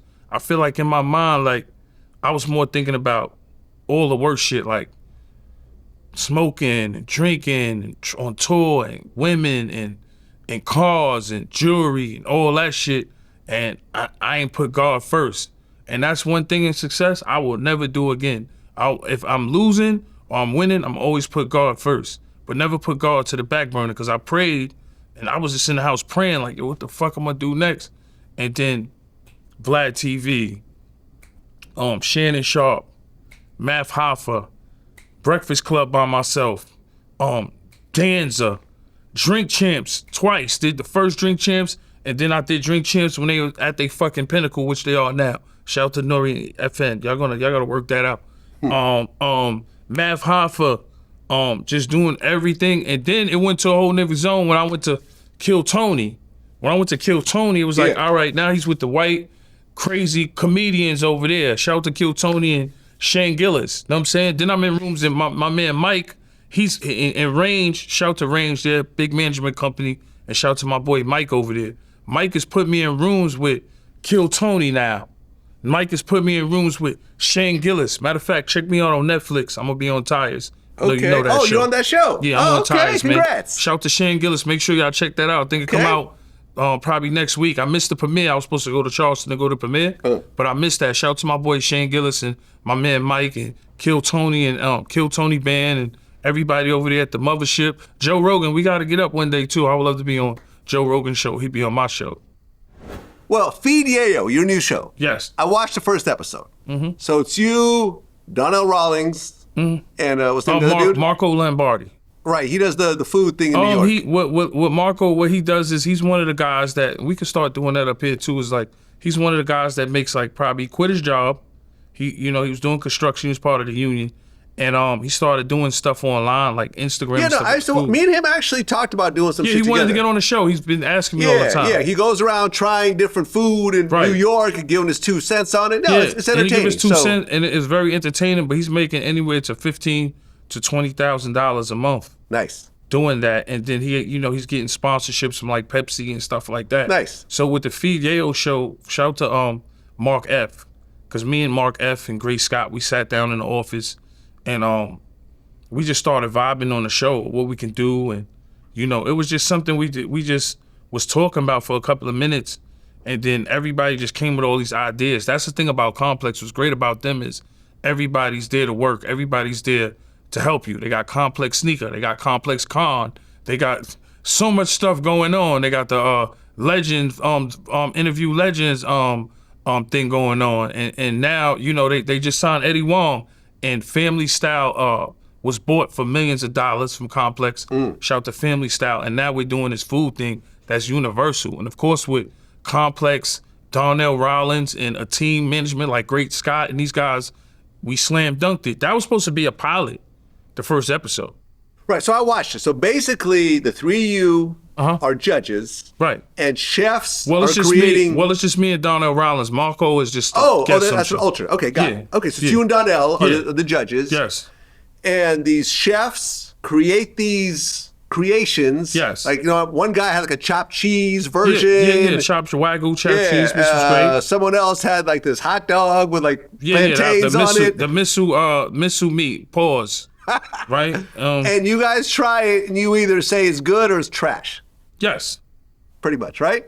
Yeah, I mean, well, when you look at food, thanks to being on your show, every time a rapper disses me or something bad, I make it good. Because we talk about smoked duck in Morocco. We talk about the caviar. We talk about the escargot in Dubai. And what that did is it turned into a phenomenon off of Vlad TV. Shout out to everybody who watches. I love you guys. And people were saying, Yayo eat reindeer feet. Yayo's eating diamond crabs. Yayo's eating unicorn ears. Unicorn ears. Yayo's eating dinosaur ears. Yayo's eating pig tongue. Yayo's eating pig feet with caviar. Yeah, and you know how it got crazy. Shout out to everybody in Vlad world. I love you guys because they kind of honestly made me think about the food more. And like everywhere I go, Colombia, I like have a special dish. I think it's like corn and like all kind of turkeys and meats in there, pause, if I gotta say pause. And then like we'll go to you go to Germany and they got something called currywurst, where it's like a curry sauce on there. So we used to curry chicken. So I feel like food is a part of life. We go to Australia, they got Nando's. We love Nando's. If when we're on tour, we going to Nando's like 3 times out of the day. It's a chicken spot? Yes, the Perry chicken. I heard about it, yeah. With the Perry fries. They had a pop-up shop in New York City. I was tight that I missed it. And like, even when I go to like family style, because I love food, that's why I gotta lose this gut. I gotta lose this gut. But I love food. I love Haitian food. I love, Dominican food. I love Jamaican food. I love all kinds of foods. And I feel like that's just a part of the culture. You know what I mean? In New York City, they saying you can go to a restaurant for the rest of your life, a different restaurant for the rest of your living till you're like 100 years old. Yeah, man, listen, I dig the show. I like there's a live audience that reacts to it. I love it. And look, man, everyone's watching. Yeah. I love that Vlad TV is a springboard to other dope projects and to people that go on and do dope shit. Definitely. And most people that go on and do shit, we still maintain contact. They still do my show. So it's a win-win for everybody. It's a win-win. The bigger Tony gets, the bigger his shows get. He comes back to Vlad TV. And Vlad is still paying. Do you see this guy's earrings? And he's still paying. That's you see his earrings and watch? Come on. And he got insurance for it. So don't fuck with him. You know something? Me and you did this, I think, for Queens rappers back in the day, but I'm going to do an official this or that with you for New York rappers that have been on Vlad TV. Oh, definitely. We could definitely do that. I'm excluding G-Unit members. Okay. Okay? Okay. Just because I feel it'd be unfair. Yeah, of course, 50 Cent will be first. Okay. I'm sure Lloyd Banks will have a run. Yeah, so definitely. I'm leaving those 2 out. Okay. Okay? So let's start at the beginning. All right. Ja Rule or Memphis Bleak? I got to go with Ja Rule on that. Okay. This will be the only time Ja Rule will win a contest. We can't say Ja Rule didn't have hits. It's just, you know, 50 buried him to sleep after that. Okay. You know, so. Ja Rule or Papoose? I'm going to go Papoose on that one. Papoose or You God? Or who? You God. From Wu-Tang? Yeah. Well, you know, Wu-Tang was legendary. You God had some balls too, though. I got to go with You God. You God or Casanova 2 times? I'm going to have to go with... Because I'm thinking about, punch you in your face, motherfucker, I'll knock your teeth out. Nah, I got to go with Casanova on that one, just for that one right there. Casanova 2 times or Jim Jones? I'm going to go with Casanova. Casanova or Mano? I'm going to go with Casanova again. Casanova or Buckshot? Nah, I got to go with Buckshot Shorty on that one. Okay. Black Moon. Black Moon, come on. Buckshot or Mr. Cheeks? Gotta go with Mr. Cheeks on that one. Renee, rest in peace, Freaky Tide. You Lost Boys. Queens thing. It's a Queen. No, I mean, you know, it's a Queens thing, and they had hit, like, put it like this.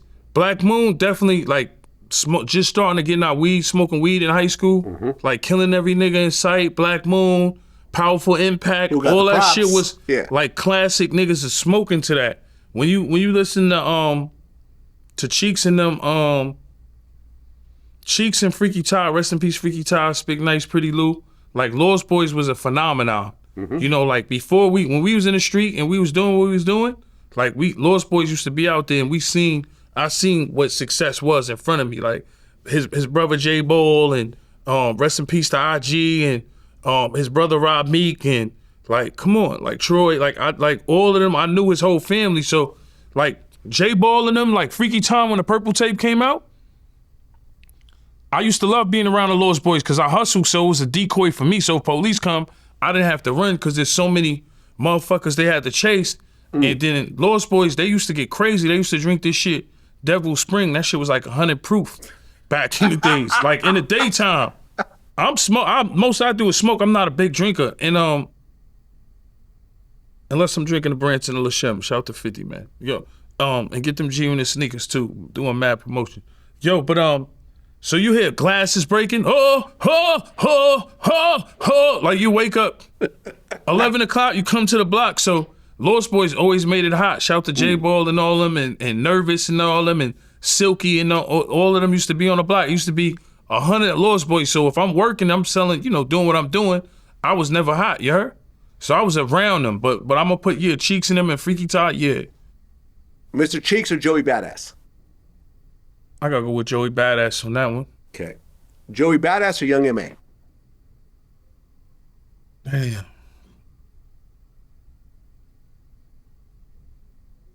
That's a tough one. These are only people that have been on Vlad TV. So there's, you know, Jay-Z's not on this list. Nas ain't on the list. You know what? I fuck with Young M.A. and she do have some hits, but I'm gonna go with Joey Badass on that one. Joey Badass or Eric Sermon? Oh, no, I gotta go with Eric Sherman. PMD, crazy. Shout out to Parrish and Smith. You know what I'm saying? Eric Sermon or Joel Santana? Eric Sherman. Eric Sermon or Sheik Luch? I'm gonna have to go with EPMD again. Eric Sermon or Styles P? Nah, I'm gonna have to go with Styles P on that one, though. Okay. Styles P or Max B? I might have to go with Styles P because of the locks, man. I fuck with Max, that's my nigga. But... Styles P or Fabulous? You gotta go with Fabulous on that one. Yeah, I'd agree. Yeah, Fabulous is dope. Fabulous or Talib Kweli? I'm gonna go with Fabulous on that one. Fabulous or Inspector Deck? Wu-Tang? Shit, I might have to go with Inspector Deck. Wu-Tang was one of the biggest groups in the world, bro. I can't front. But we're talking about specific rappers, though. Not the group, the rapper. I mean, but I count that, too. Like, when you say EPMD, when you say... Okay, I see what you're so going. I kind of look at what Wu-Tang did and what, you know, what Fabulous did. I'm not saying Fabulous couldn't go bar for bar with Inspector Deck. Of course, Fabulous is a lyricist. But what I'm saying is the impact Wu-Tang in general had a bigger impact. Yeah, I agree with that. Inspector Deck or RZA? I'm going RZA on that one. RZA or Raekwon? I'm going Raekwon. Raekwon or Ghostface Killer? I'm going to go with Raekwon. Raekwon or A Boogie with the hoodie? I'm going to go with A Boogie on that one. New generation hits. A Boogie got worldwide hits, so. A Boogie or 6ix9ine? A Boogie.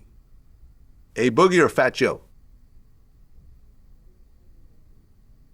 That's a good.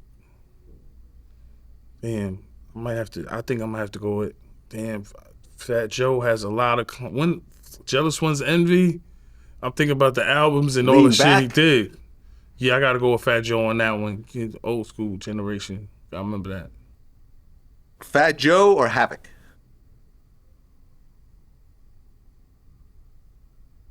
I might have to go with Havoc on that one. Mobb Deep. For the Queens. Queens? Nah, I'm just keeping it real because Mobb Deep, like when you look at groups like Wu-Tang and Mobb Deep and even Joe, the impact he had back then, like Let It Go, Joe. Remember, he had hits for a long time. Yeah. But when I think of Mobb Deep and Queens, like, come on, like. Havoc or Prodigy? I'm gonna go with Prodigy with that one. Rest in peace, Prodigy. Havoc will agree with you also. Yeah. You know, I actually did Havoc's first interview right after Prodigy died. Damn, that's what we miss Prodigy, man. Yeah, we did. You know what's the thing about them is like, yo, when you think about it, Havoc just did like 39 shows or like 40 shows. Like when I was in Germany, I think last year, he was in Germany at the same time. I had like probably like maybe 10 or 12 spot dates, maybe 14. He had like 40 dates, and this is without Prodigy. Wow. So people got to understand, like, people joke on the old guys and just because they're not wearing a whole bunch of jewelry and think they don't have a lot of money in real estate when they do. Like Tretch was talking about that on our show on The Real Report. Make sure y'all check it out. Yeah. And he was talking about how he tours, and it's like to see Havoc. Imagine if he had Prodigy, that 40 dates would be 80 or 100 dates. Easy. Prodigy or Jadakiss? Oh, damn, that's a tough one. You going against your city? Nah, I can't go against Queens. I gotta keep it Prodigy. It's a tough one though. This is gonna be a tough one. You ready? What? Prodigy or Chuck D? Nah, that's Public Enemy. I gotta go with Chuck D on that one. Me too. Chuck D or Cool G Rap? Ooh, tough. I gotta go with Cool G Rap on that one. Really? Yeah. Ain't Cool G Rap from Long Island or Queens? I think it's Queens. There you go. Corona, right? I believe so, Cool G yeah. Rap from Yeah, I Corona. think so, Yeah, yeah. I gotta go with Cool G Rap. Cause don't get me wrong, like Public Enemy was classic, but when Cool G Rap came with like Ill Street Blues and all that shit, like Yeah, but Public Enemy was like a worldwide phenomenon. They were on tour with U2. Like their music still gets like played and sampled. You know what? and You gotta get Chuck D then. Fight the Power? Yeah, like yeah. shout out to Cool G Yeah, Rap. He's yo, been shout on my out to Cool G show. Rap. Huge fan. Yeah, But yeah. Cool G Rap's never had to fight the Power. I'm trying to think. Yeah. Cool G. I gotta go with Chuck D. You right. You talked me into it. Okay, I don't usually do Cause this, you know by the me, way. I go by the hits. Yeah, no, I know. The hit I don't records, usually like- try to talk people out of shit, but in this case, I feel like I you gotta step got in. that Yeah. one. You got that Yeah. one. You got that one. I just love Cool G Rap so much. But like you said, Public Enemy had that. Like even Terminator X was fucking famous. Right. You know what I mean? The DJ. I remember Terminator X.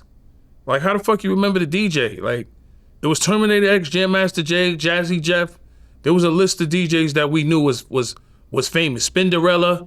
There was a time where you knew, but some of them like stood out. Like Terminator X, light skin dude with the shade glasses. Yeah. Never said shit. Terminator X, cutting shit up. Come on, Yep. bro. I gotta give it to Chuck D. Chuck D or Remy Ma? I'm going Public Enemy again. Shout out to Remy Ma. Supposed to put Remy Ma with a female. Yeah, I know. Or Nicki or somebody or Cardi or somebody. We'll get there. Right? Chuck D or Big Daddy Kane?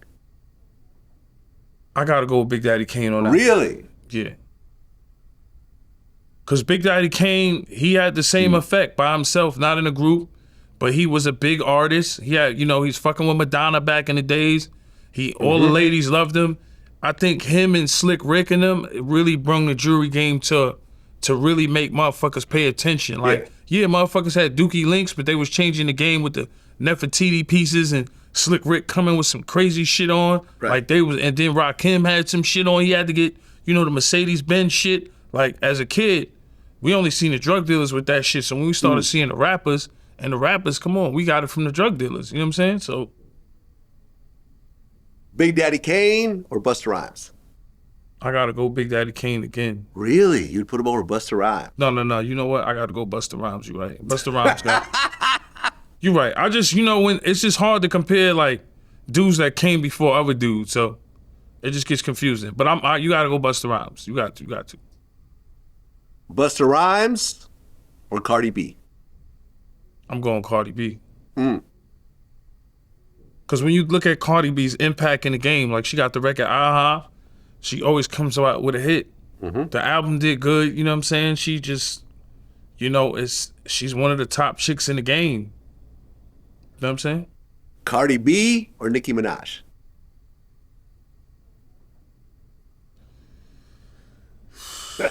This one's gonna haunt you.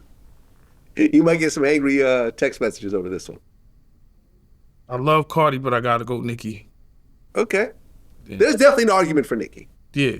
I would say Right now, Nicki's not putting out no music, so it's Right. kind of like a lot of people gonna be like, oh, but you like Nicki from the old mixtapes, like she just was on fire, the bars, the delivery, the look. Like, listen, I think that Nicki is a more talented rapper than Cardi. Right. Cardi's just younger. and has the youth, and and has the hotter songs now because she's putting out stuff now. What I feel about Cardi is Cardi has personality. Yeah. She used to dance in a club. I think it's, shout out to all the strippers out there because I don't judge, or, OnlyFans or whatever you do, right? You see somebody from the club, from the Bronx, shout to the BX, that you seen success. Nicki's success was more her rapping and being on mixtapes and being in Sock Passe studio with stacked bundles in them. So we seen her grind. It was all rap. Cardi was more, her story is like from the strip club. So she knows how to dance. She got the look, the body, as well as Nicki looks good too. They both are beautiful women. But Cardi is like every stripper's dream. She had, Offset proposing to her. She had Bodak Yellow. Everything happened so fast. Remember, she was signed to Self. That might have been the biggest bag Self dropped in his whole fucking lifetime. Easy. I don't know if Self, I love Self, but if I was Self and I like dropped the bag with Cardi, because it's like a dream story. Like Nicki's story is more, we know she talented, she fuck with Fendi, we see her on the come up. She got bars. Cardi's shit is like, came out of nowhere, like a dream story. Who dropped the bigger bag? DJ Self or Shot Money XL? I'm gonna say DJ Self. Cardi B? Well, I mean, Shot Money had 50 Cent. Well, I wouldn't say he had 50 Cent. 50 but he was Cent, part of the whole. But 50 Cent was his boss anyway. 50 Cent was his boss. Self had a chance to have Cardi B. That's the first time you've seen somebody off of Love and Hip Hop be that successful, bro. Yeah, easy. No, easy. Okay, finally. They got statues of Cardi B in Atlantic. You see it. Oh, word? Yeah, when you go in Atlantic, I went in there one time, they had a statue of Cardi B in there, bro. Damn. A statue of Cardi B. That's how much followers she got as much followers as her, Nicki. It's like... Okay. Well, you would pick Nicki over Cardi B. Yeah. Okay. So finally, out of New York rappers that have been on Vlad TV, and by the way, all of them have been on Vlad TV that I've named. Nicki Minaj or French Montana? I gotta go with Nicki, man. Nicki got a cult following. She got the Barbs. They got like 40, 50 million followers. I'm not saying French ain't been making hits in the past years, but I gotta go with Nicki. The way the women impacted the game in the last couple of years is the Nicki, the Cardi B's, the Lottos, the Doechis, even with the singers, the Scissors, the Summer Walkers, the Mariah the Scientist, they like taking over the game. I gotta go with Nicki, the Barbs. Yeah, I would agree with you. I would say that worldwide, Nicki's probably the bigger artist, even right now. If both of them, if Nicki and French both did world tours at the same time, I would think that Nicki would probably draw bigger crowds worldwide. Nicki, French has big hits. Listen, French has big hits. He's a dope artist, and what he did from New York was dope. But Nicki, like I've been on a Nicki tour, and I've seen the impact and selling every night. We just did Chris Brown and Usher. We came out on that this past weekend, and to see all these people go crazy like this, it was one of the craziest tours I've seen. A Mexican artist, J.O.P. I don't know how to pronounce the name of the group, but look it up, Scott. The group that we performed with 50 the other day. But the main artist name is J.O.P. He got a gold Mexican piece chain that look like it cost hundreds of thousands just to make that shit. All gold. Like, they sold out 40,000 in different states, arenas, stadiums. We did City Field. So our weekend was City Field with J.O.P. and then MetLife Stadium with Chris Brown and Usher. Shout to them. I mean, there's levels. Me, Yayo, I admit to you, I'm never going to do a stadium, never do an arena. I'm not that big of an artist. But to be that big of an artist, to do that shit is big shit, bro. Think about it, man. Everybody's not gonna get to that level. Usher and Chris Brown is doing fucking stadiums. J.O.P. stadiums. So we went to City Field and MetLife Stadium. That was the weekend. I'm still tired watching these shows, going to these shows. Well, Jay-Z had 2 sold-out shows at Yankee Stadium. Yeah, Yankee Stadium, of course. Jay-Z could do that, yeah. Now 50 came back and said he could do 3 shows like that. I believe he can. 3 sold-out shows at Yankee Stadium. I mean, I believe he can. Because you gotta think about this, right? I think one of the illest things you would ever see is if you do see, like if 50 did, for me, the ultimate tour that I think he could sell three nights out. Of course, his catalog, but we didn't even go into the mixtape catalog. We didn't get into like records like Ghetto Cameron. We didn't get into the first album, you know, Change Faces. We didn't get into so much stuff off the first album and all the mixtapes. The mixtapes was albums. I think off our mixtapes alone, like say, for instance, Banks was back, Game was back, maybe Buck, I don't know if Buck was back. And I think if you did straight mixtape songs and mix 50 album shit and everybody do their album shit, yeah, we could do that. When was the last time 50 had a New York show? There's always like other places. Remember, I saw him in Vegas. We did the Final Lap show. Remember? Final Lap. Final Lap tour. And what? Yeah, ended in New York. Yeah, we performed somewhere in New York. I got to figure out which place. You don't even remember you did so many shows. No, look it up. Final Lap tour. Look it up. Let me see. 2 sold-out shows in Barclays Center. There you go. So the Final Lap. That's the last time. Yeah. That was 2 shows. So sold out. Final Lap tour. If 50 did 103 dates where they were sold out. That's crazy. What makes you think he can't do 3 dates? See, people just like to put their input on shit, and it's cool. Everybody got an opinion. It's not a problem. I'm learning to deal with that. You got to have thick skin in this business. Mm-hmm. But if he did 103 dates on the Final Lap tour and everything was sold out, some dates, like when we go to Paris and shit, he have to do the venue twice because there's so many people that he got to do the venue twice. So the venue might hold 30,000, but they sold 60,000 tickets. At the end of the day, like Jay-Z said, men lie, women lie, numbers don't lie, and Live Nation don't lie. Right? You know, they care about their beer money. What I learned about, they care about, Live Nation care about their beer, parking money, ticket sales, all that's accounted for. Look what Usher and Chris Brown doing now. An amazing show. Like, when we was out there, they brought out Jadakiss, Fat Joe. We came out with 50. The next night, they brought out Ashanti, Mary J. Blige, Method Man. It was crazy. Besides everybody saying Usher's a clone. Yeah. Right? Was Usher a clone? I mean, it do look like he just got like somebody he just got out there dancing for him. But nah, obviously he lost a lot of weight. He cut up. The ladies loving him. Okay. He had Dream Doll on the bed. You know, that was it. It was definitely a good show. You know, I caught Friday night. Saturday night was even great. Future came out. You know, so shout out to Usher and Chris Brown. It's definitely what do you think is the biggest tours this year? Don Toliver, Chris Brown and Usher. You got J. Cole now. J. Cole, shout out to J. Cole. J. Cole tour is just kicking off. And who else? Mary just had a residency in Vegas, but that was pretty much in Vegas. But those are like the biggest tours.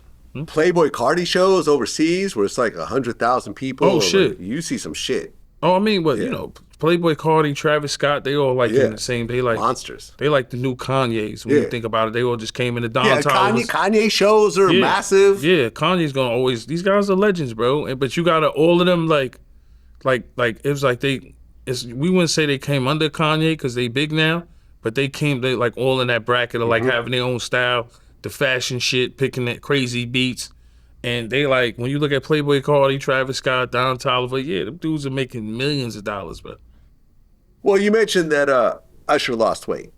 Yeah, it looked like Usher, he looked, I'm not gonna say he looked good, pause, because that's a pause, but you could tell he cut up. But when he's dancing, yeah, everybody thinks that's a clone, like that's not him. Well, the G-Unit sneakers are coming back out. Oh yeah, G-Unit sneakers was the crazy thing about that story. Shout to Josh, what is it, Josh at Reebok? Jay?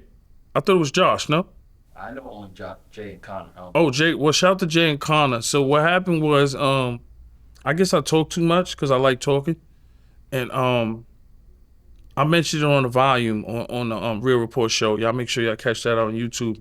And I said the G-Unit sneakers is coming out because there was no marketing for it.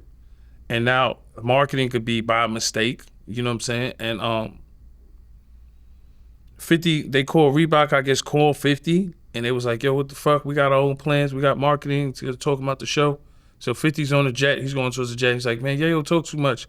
This goes viral, and the sneaker was sold out. So shout out to everybody who bought the G-Unit sneakers, man. Oh, it already came out? Yeah, they came out. Well, the first, like, pre-order or whatever was going on, Reebok, they was coming out. But they'll definitely be in more stores now. Like, they're just selling like hotcakes, man. Yeah, I need a pair. So shout out to Reebok. I got you. You got Y'all me? heard that, Reebok? Vlad need a pair. We doing marketing here. 10.5. Reebok 50, send me a check. Y'all be playing around, yo. Throw some of the Iverson sneakers too while you're at it, you know? Yeah, some Iverson sneakers at that too. I need some Iversons too. Yeah. So Jay and Connor, cut the check and give me and Vlad some sneakers, bro. Well, weren't you guys paid to wear Gina sneakers, but you fucked it up because you were wearing like designer shit? That was just one day. Like, it was just a bad day. 50 was in a bad mood. You know how 50 is. He's crazy. 50 was in a bad mood, and you know he probably felt like motherfuckers wasn't promoting like that. And back then, it was no Instagram, so it wasn't like you could just put the sneakers on your page and really promote like that. All of the promotion was you go on the radio or you walking around with them shits, or you having the G-Unit clothing on. But I mean, listen, 50's a genius. He just wanted to promote the sneaker. The sneaker's so good. That day, yeah, everybody got clipped, and that's how business works. You know, if they cut me a check now, yeah, I won't be wearing Jordans. I'll be wearing the units, but I'm gonna wear them regardless. But like I said, when you cutting everybody a check for about 100,000, you know, every other, you know, year, just to wear the sneakers, that's a great deal. You know what I'm saying? So now you and Memphis Bleak, we're going back and forth, and Uncle Murder was chiming in as well. Definitely. Now,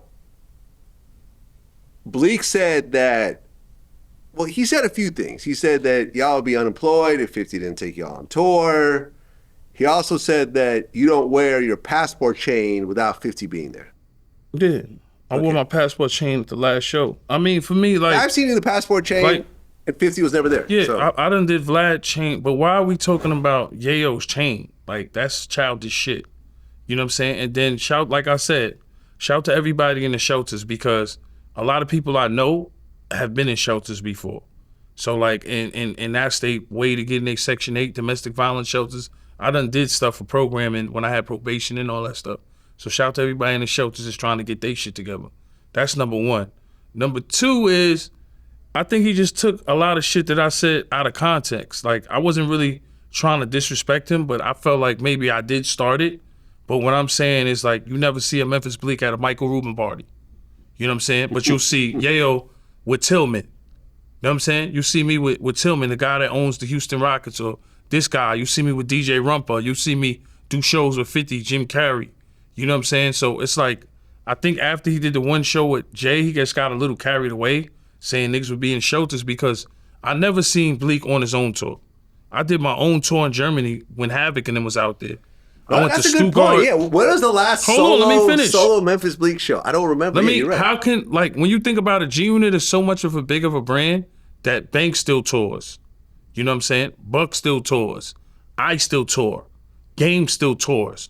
Everybody tours on their own. I seen Game do plenty of tours. In the last 2 years, you see me go on my own tours. I did the whole Canada, sold out. I went to Saskatoon. I went to Thunder Bay. I went to so many places. I went to Toronto. I went to around the whole Canada, bro. Sold out show. It wasn't like I couldn't sell tickets or couldn't bring a crowd, right? Then I went to Germany.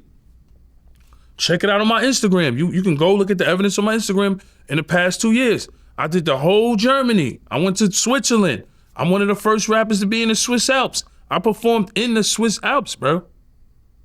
Understand? So I go on my own tours without 50, so how can I not generate money? And then I said, yo, I'll be in the trap, but the trap can mean anything. 9 to 5, construction, delivery, whatever it is, man. I'm humble, bro. So, like, my whole life used to be about jewelry and cars and worrying about that shit. And I'm not saying it don't count. I love your Richard Mille. I love nice stuff. But I'm not just going to glorify that. You also have your stock investment portfolio that I'm watching on your page, and I'm learning things. So, you know, if you can afford to get certain things, you could afford to buy 2 Richard Milles.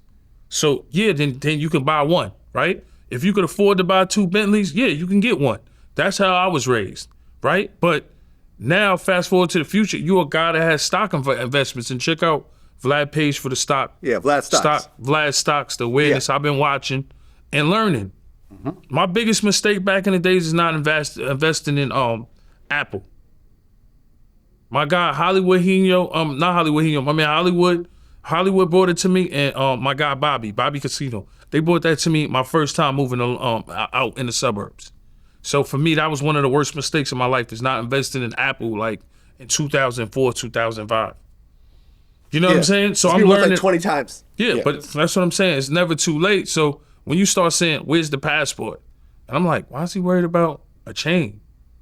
Like that shit hurts my neck sometimes wearing that shit. I don't need to wear that shit in the airport all the time, and I like it. But you know, jewelry's a good investment. But you know what I respect about you? Yours is insured. Mm-hmm. And I don't have custom jewelry. That's what I mean. You see what I'm saying? So all my shit is plain Jane. Meaning that, yeah, like the past year I've gone a little crazy with my watch collection, but every watch is a plain Jane that will maintain its whole value. Exactly. So if I ever need to sell it, you know, like for example, like I just got a new car. Well, not a new car, but I got another car. Right. I got a 2010 Ferrari California. Oh shit, okay. Right? But if I want to sell in 5 years, I'll probably get more or less what I paid for it. Like, to me, these are just like places to park my money, but I'm not like splurging out. Right. And then what I learned from like you and E. Rivera, because E. Rivera, he collects a lot of watches. And he like shout to Eve. And that's what I'm getting to. I gave a Jacob watch away. I gave a lot of stuff. I gave a Rolex away. Like my watch collection would be crazy by now if I would have kept a lot of stuff. But I'm restarting and I'm learning like there's so much watches. Everybody just thinks Rolex, Patek, AP. There's so many other watch brands, Tag, Huger, what else? Yeah, I have an Omega. Omega. Yeah, I got a Tudor. A Tudor, there's so many other watch brands. I got a Patek. Yeah, that's what I'm saying. But there's so many other watch brands that I didn't know about, like Tudor and Omega, like them watches that are plain Jane, and those are nice. Some of them are like 14, 15,000. Some of them be 20,000. Constantine, another Constantine. big another big there's company. so many different watches that because I'm watching this thing called Luxury Watch. It's on Instagram, so I'm just looking at all the watches just besides, and you open your mind like, yo, the plain Jane watches is shit. That's the shit right now. That's what everybody wants to do. You know, you can have a little ice on your shit, cool, but the plain Janes, the Richard Milles, and stuff like that, them shits is cool, bro. Well, the Raising Canaan finale just happened. Yes, Raising Canaan, man. Right. Rest in peace, Uncle Mob, man. Damn. You know what's funny is, hold on, let me bring this up. I don't know if you've seen this before. And rest in peace, Uncle Lou, man. But there's like a chart here that shows all the people that were killed on the show and who killed them. So it was like this big like spider web of, you know, he killed him. We definitely got to put that on the her. screen. Shout out to 50, man. He making history. Yeah, Raising Canaan, I mean, yo, right now there's a drought in TV, man. 50 is like, you know, he's doing like shit as big as Tyler Perry now, man. I mean, you know, Raising Canaan, and then you had Fightland come right after. Shout to everybody shout to Nicholas Pennick. He played on, you know, NBC show, you know, and it's like 50's not playing, stars are not playing. So when you see that, like, it's like, all right, cool. I was fiending for episode 8, and episode 8 was crazy. Shout to everybody that was on there, and if, like you said, put that chart up of everybody getting killed. It's just another amazing show. We actually went to the Stars premiere, and it was great. A Boogie came out. All the actors was there from Fightland, as well as, you know, Kanan, and it was great. Sleepy Hollow was there. King Bimo was there. The list goes on and on. Like, it was just a great night. We actually performed, and, you know, that's the rooms that I'm talking about. And, you know, Uncle Marv was in there. He was there. Shout to London. You know, so he was up in there. We're going to get him on the podcast on the Real Report soon. And it's just a great show, great energy, bro. Well, I guess there's a Power Origin spinoff that's coming next. Yeah, the Power Origin spinoff, it's like they're going back now. So what's happening is people are trying to figure out, you know, Jukebox, the people she killed, and, you know, because Jukebox killed his mom and Kanan killed his dad, her dad. So it's just a lot going on that we didn't know about. Like, we knew about Jukebox because it's like it's going backwards. No, it's like it's going backwards. Like, Jukebox killed Kanan moms, which we didn't know. Yeah. And Kanan we know he killed the uncle because he said it, but we didn't know which uncle he said in the episode. So people are going back. What's interesting about writers and 50's team and the writers and the producers and everybody at Stars is y'all making us go back to the old episodes, watch those. We're thinking about that, and now we're going back in time and watching the new episode. So Origins, if you watch Kanan, you see Tommy and Ghost. They was the little kids that stepped to Kanan. Right. Remember, and Breeze, shout to Breeze, because we all know Breeze is going to get killed, but like everybody knows that from the future episodes, from the previous episodes. But Breeze is still alive. Shout out to Breeze too. Ghost and Tommy are kids. They're short at that time, and they asked Kanan for work, and he's like, nah, y'all babies. Now in Origins, they're gonna grow up. They just put the trail out, Shout to Stars, just now with Origins, so we know that's gonna be dope. And what 50s has done is created so many spinoffs off of fucking Power that it's just amazing, like what Stars has done over there with TV, bro. You know, and it don't stop. You know what I mean? Don't stop. You know, 50 got paid in full. He got the Gil Gold crime story with my lawyer, Bob Macedonia. You know, I told you I brung that to 50. Me and my lawyer, Bob Macedonia. Hopefully, Peacock cooked me a check.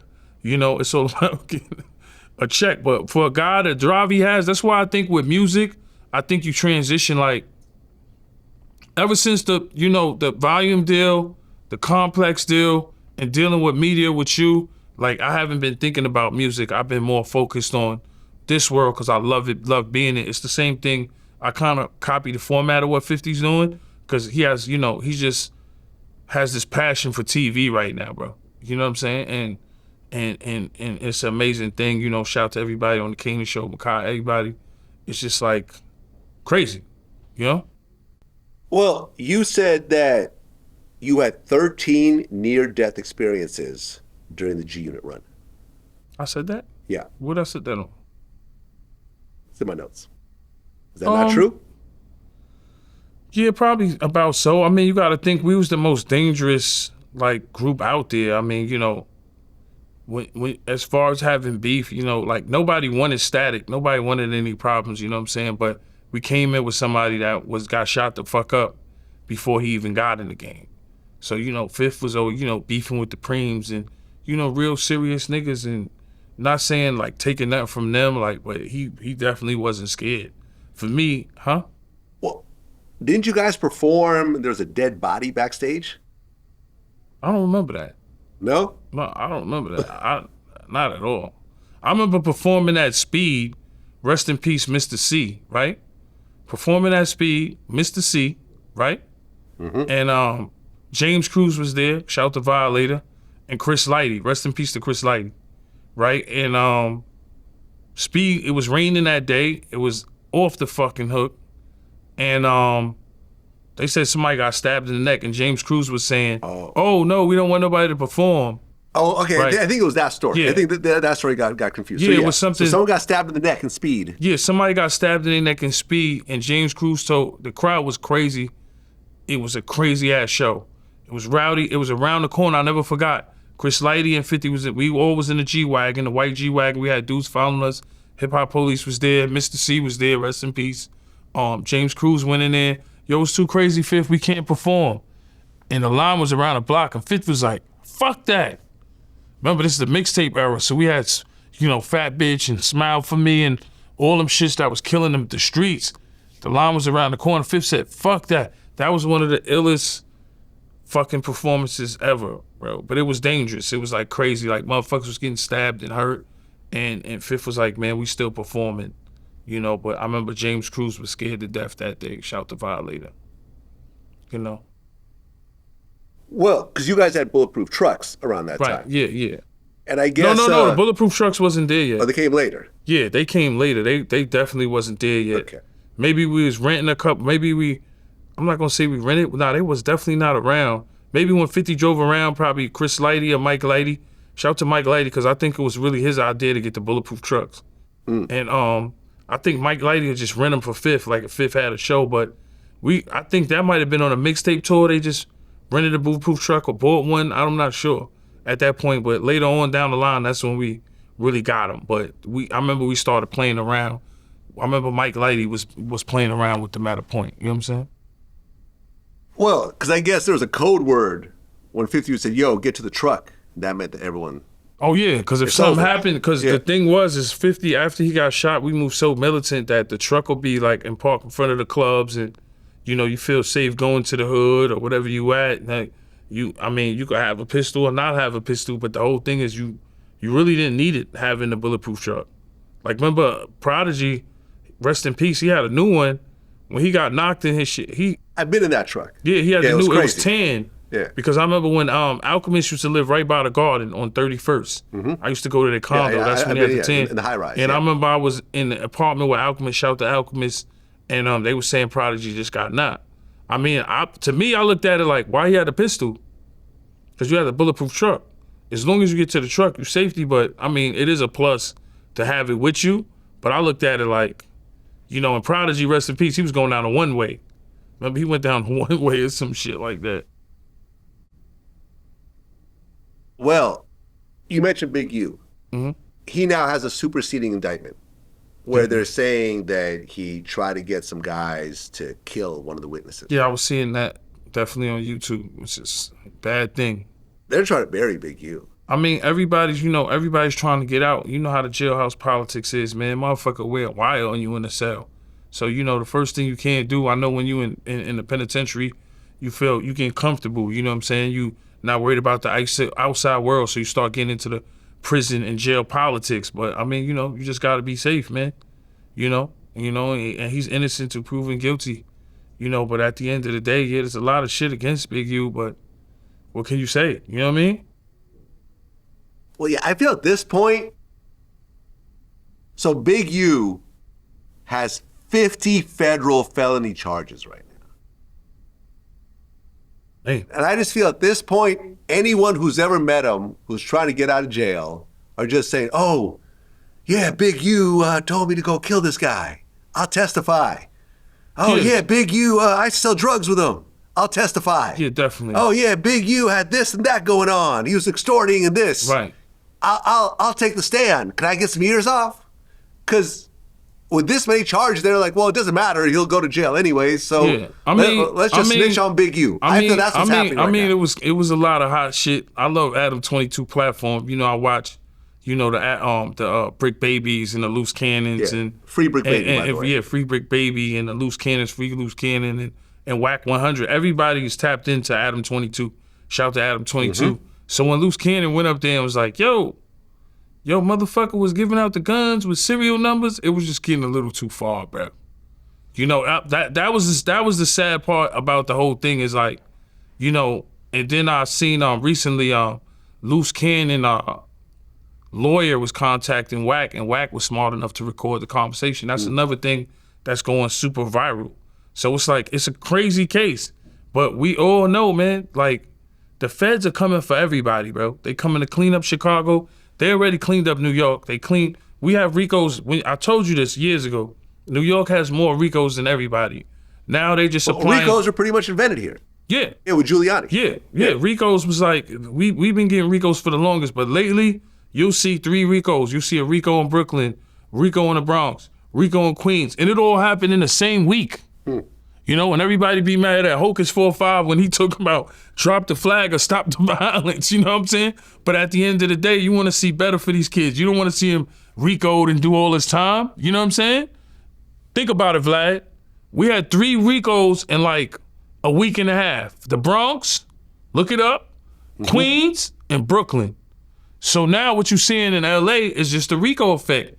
They're going to be RICOing Bloods, Crips, everything you see. These niggas, these Crips, the Hoovers, these Crips, Bloods, they just gonna send the feds in, because once the city loses control with the body count, what do? Let's call the feds. That's like calling the Navy SEALs in. Same thing with Chicago. They're gonna keep RICOing until everybody's off the streets. It's a game. Because in LA, if murders keep happening, what do tourists say? Vlad? Oh yeah, we don't want to go to that part over there. Yeah. Fucks up everyone's money. It fucks up the money, it fucks up the economy. Tourists want to go to LA, tourists want to go to Chicago, you know, and they want to go, you know, go to Harrow's and go to these places and shop and have a good time. So it fucks up the economy. And once the feds start doing what they've been doing in New York to LA and Chicago and Philly and all these other places in major cities, oh man, everybody gonna be locked up. The YNs, the old heads, the OGs, the super OGs, everybody gonna be locked up because the feds ain't playing. There's too much technology out there for them. Well, last question before I let you go. Name the top 3 greatest G Unit diss records of all time. Wankster, Back Down, and I'm gonna say I Smell Pussy. Okay. Yeah, I did some chat GPTs on this. Mm-hmm. It's basically those three in the top three. Yeah. Wanksta, because that was like commercial. Mm-hmm. It was like a commercial. This was crazy. That was the first like official 50 Cent release. Yeah, that was right? like the, after he signed. Yeah. Right. That had a music video, everything. That's what, yeah. That was before in the club. Wanksta, yeah, Back Down. Then Back Down was on the album with Dre. Mm-hmm. And then no. I Smell Pussy came. Did that come? That came. That's a mixtape record, right? Yeah, but I Smell Pussy was definitely, that's like in the top three. Okay. So yeah, definitely Wanksta, Back Down, and I Smell Pussy with me, Banks, and 50. Okay. Because the other ones on this list were Piggy Bank, 300 Shots. Like, of course, they're going to Gang. That was, you know. Be a Gentleman. Oh, Best to Be a Gentleman. That was early 50, though. That was Columbia. Not Rich, Still Lying. Which one was that? Who was that? That was... 50 getting that Game at that point? Yeah, that was the Game disc record. Oh. Funeral Music. Oh, getting that Cam. Yeah, that was a cool one. Officer Down. Yeah, Officer Down. You got to give Banks. That was a cool one. So Disrespectful. Yeah. Death Wish. I'm surprised. I Run New York. That's not on there? What song is that? That's when we was we was getting that D Block and we was going back and forth with D Block. Okay, yeah. I'm surprised that wasn't on there.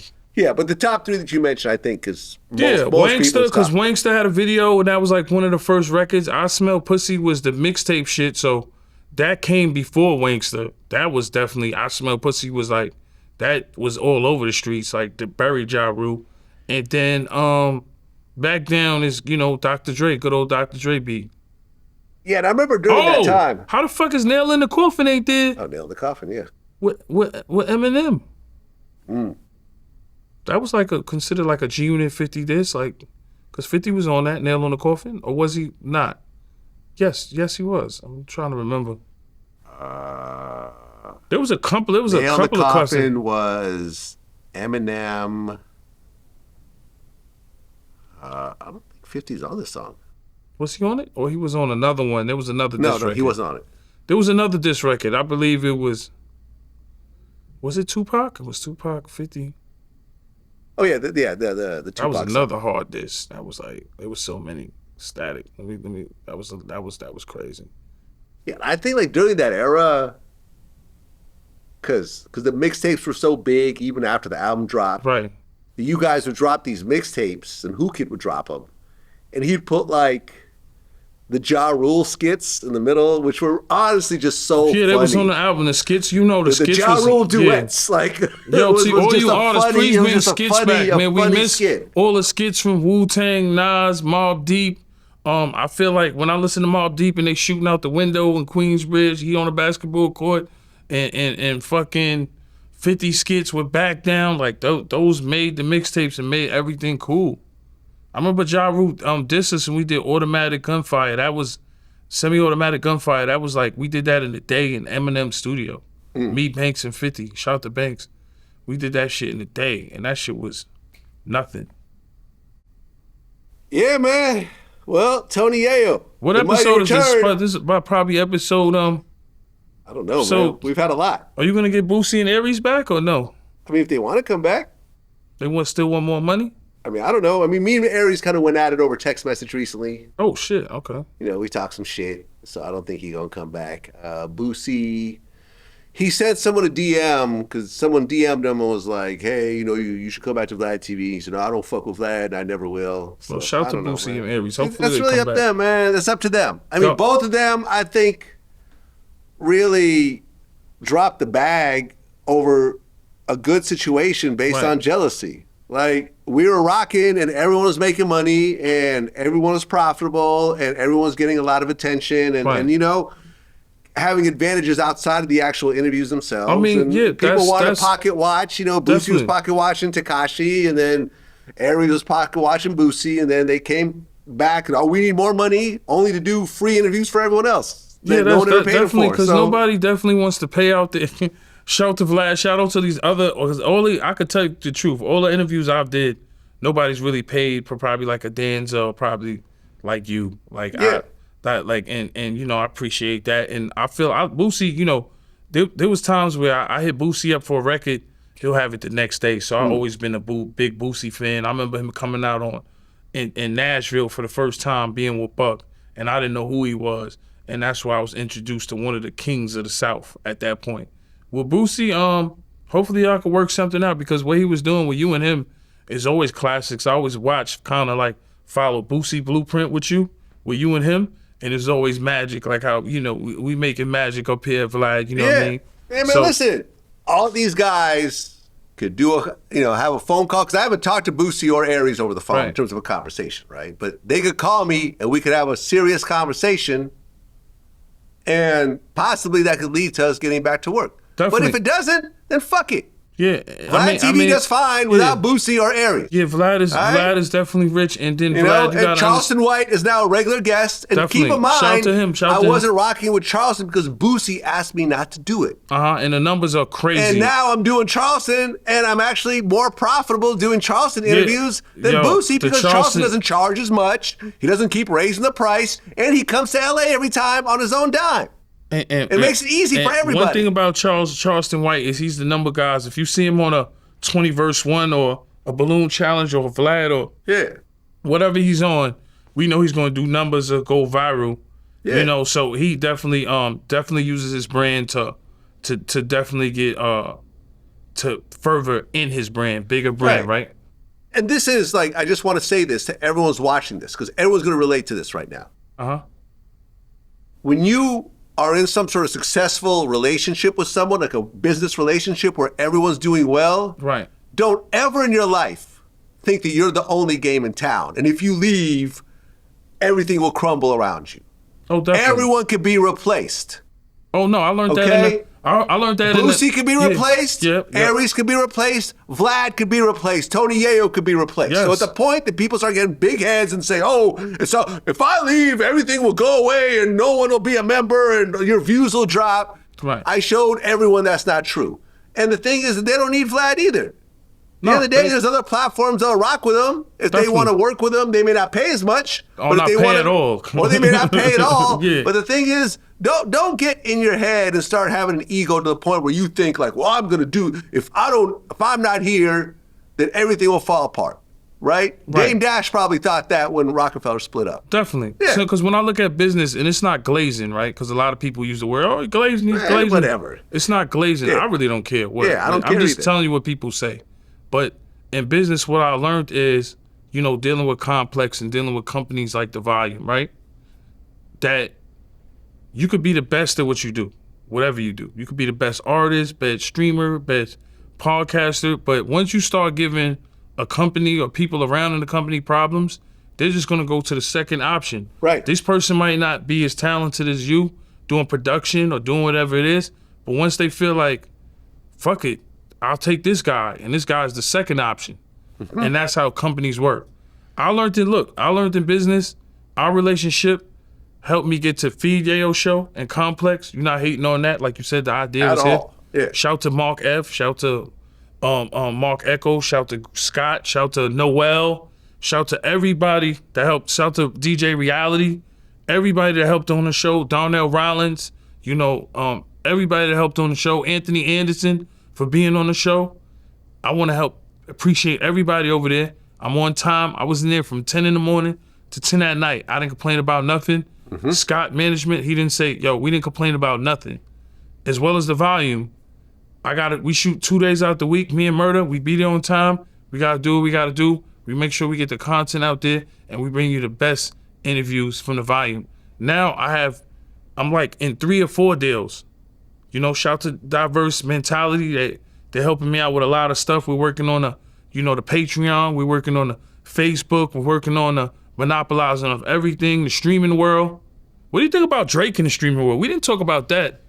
Yeah, do you feel like, I feel like he's fucking kind of fucked up the game for everybody, because No, he didn't fuck up the game. I mean, I think that he follows the blueprint that other people have made, but of course, because he's Drake, he's gonna be doing it at the highest level. No, what I'm saying is, like, you got the highest level is the consonants and the iShow speed, right? No, I think more people probably checked out what Drake was doing than what a Kai Cenat was doing. In terms of the big picture. No, but what I'm saying is now Drake is in the game, right? You know, you got... Well, somewhat. I mean, he did a stream, but doesn't mean he's in the game. I mean, when you he's hear, still a rapper. But when you still hear the rumor of him getting a $200 million deal from Aiden Ross with Kick, is that true? I don't know. If that's true, right? Yeah, maybe. And shout to Ben the Dawn and all that. To me, it's like he's shutting down the game. It's like Drake is the biggest artist in the world right now. Mm-hmm. You know, dropped 3 albums, got out this deal, billions, you know, fucking $1 million tubs in his crib, all kinds of shit. Just had to give away for the women empowerment, gave away Rolls Royces, G-Wagon, millions of dollars. The guy is the #1 artist. We could say that marketing wise and music wise and everything, right? And deal wise. But now you hear him get this $200 million with Aiden Ross. It sounds believable because Kid got that kind of money. Yeah, they can do that. They got that kind of money. Give him $200 million and Ben Dawn, he benefits. Everybody benefits. You seen Adam Wife on there. It was viral, man. It was definitely shout out to Adam because I seen him buying flowers and shit. What do you buy your wife after Drake? Adam is a funny motherfucker though. I gotta give him that. Yeah. And shout out to Lena the Plug. It was good shit. The Shay girl was on there. I forgot her name, but I mean, you know, it's just even the clips of it and Ben Dawn. It was just a good show. Now, is it the Drake takeover? He took over music. He took over fucking record sales. You know, and now he's taking over fucking streaming. Drake, how much fucking money do you want, man? He wants it all. Yeah, he wants it all. Yeah, shout out to my Jewish brother Drake, man. Shout out to Drake, Get that money. That's what it is. Tony Yayo. Until next time. Shout out to all my Jewish lawyers. Shout out to Scott Lehman, man. Shout out to the Jew unit, man. Yes.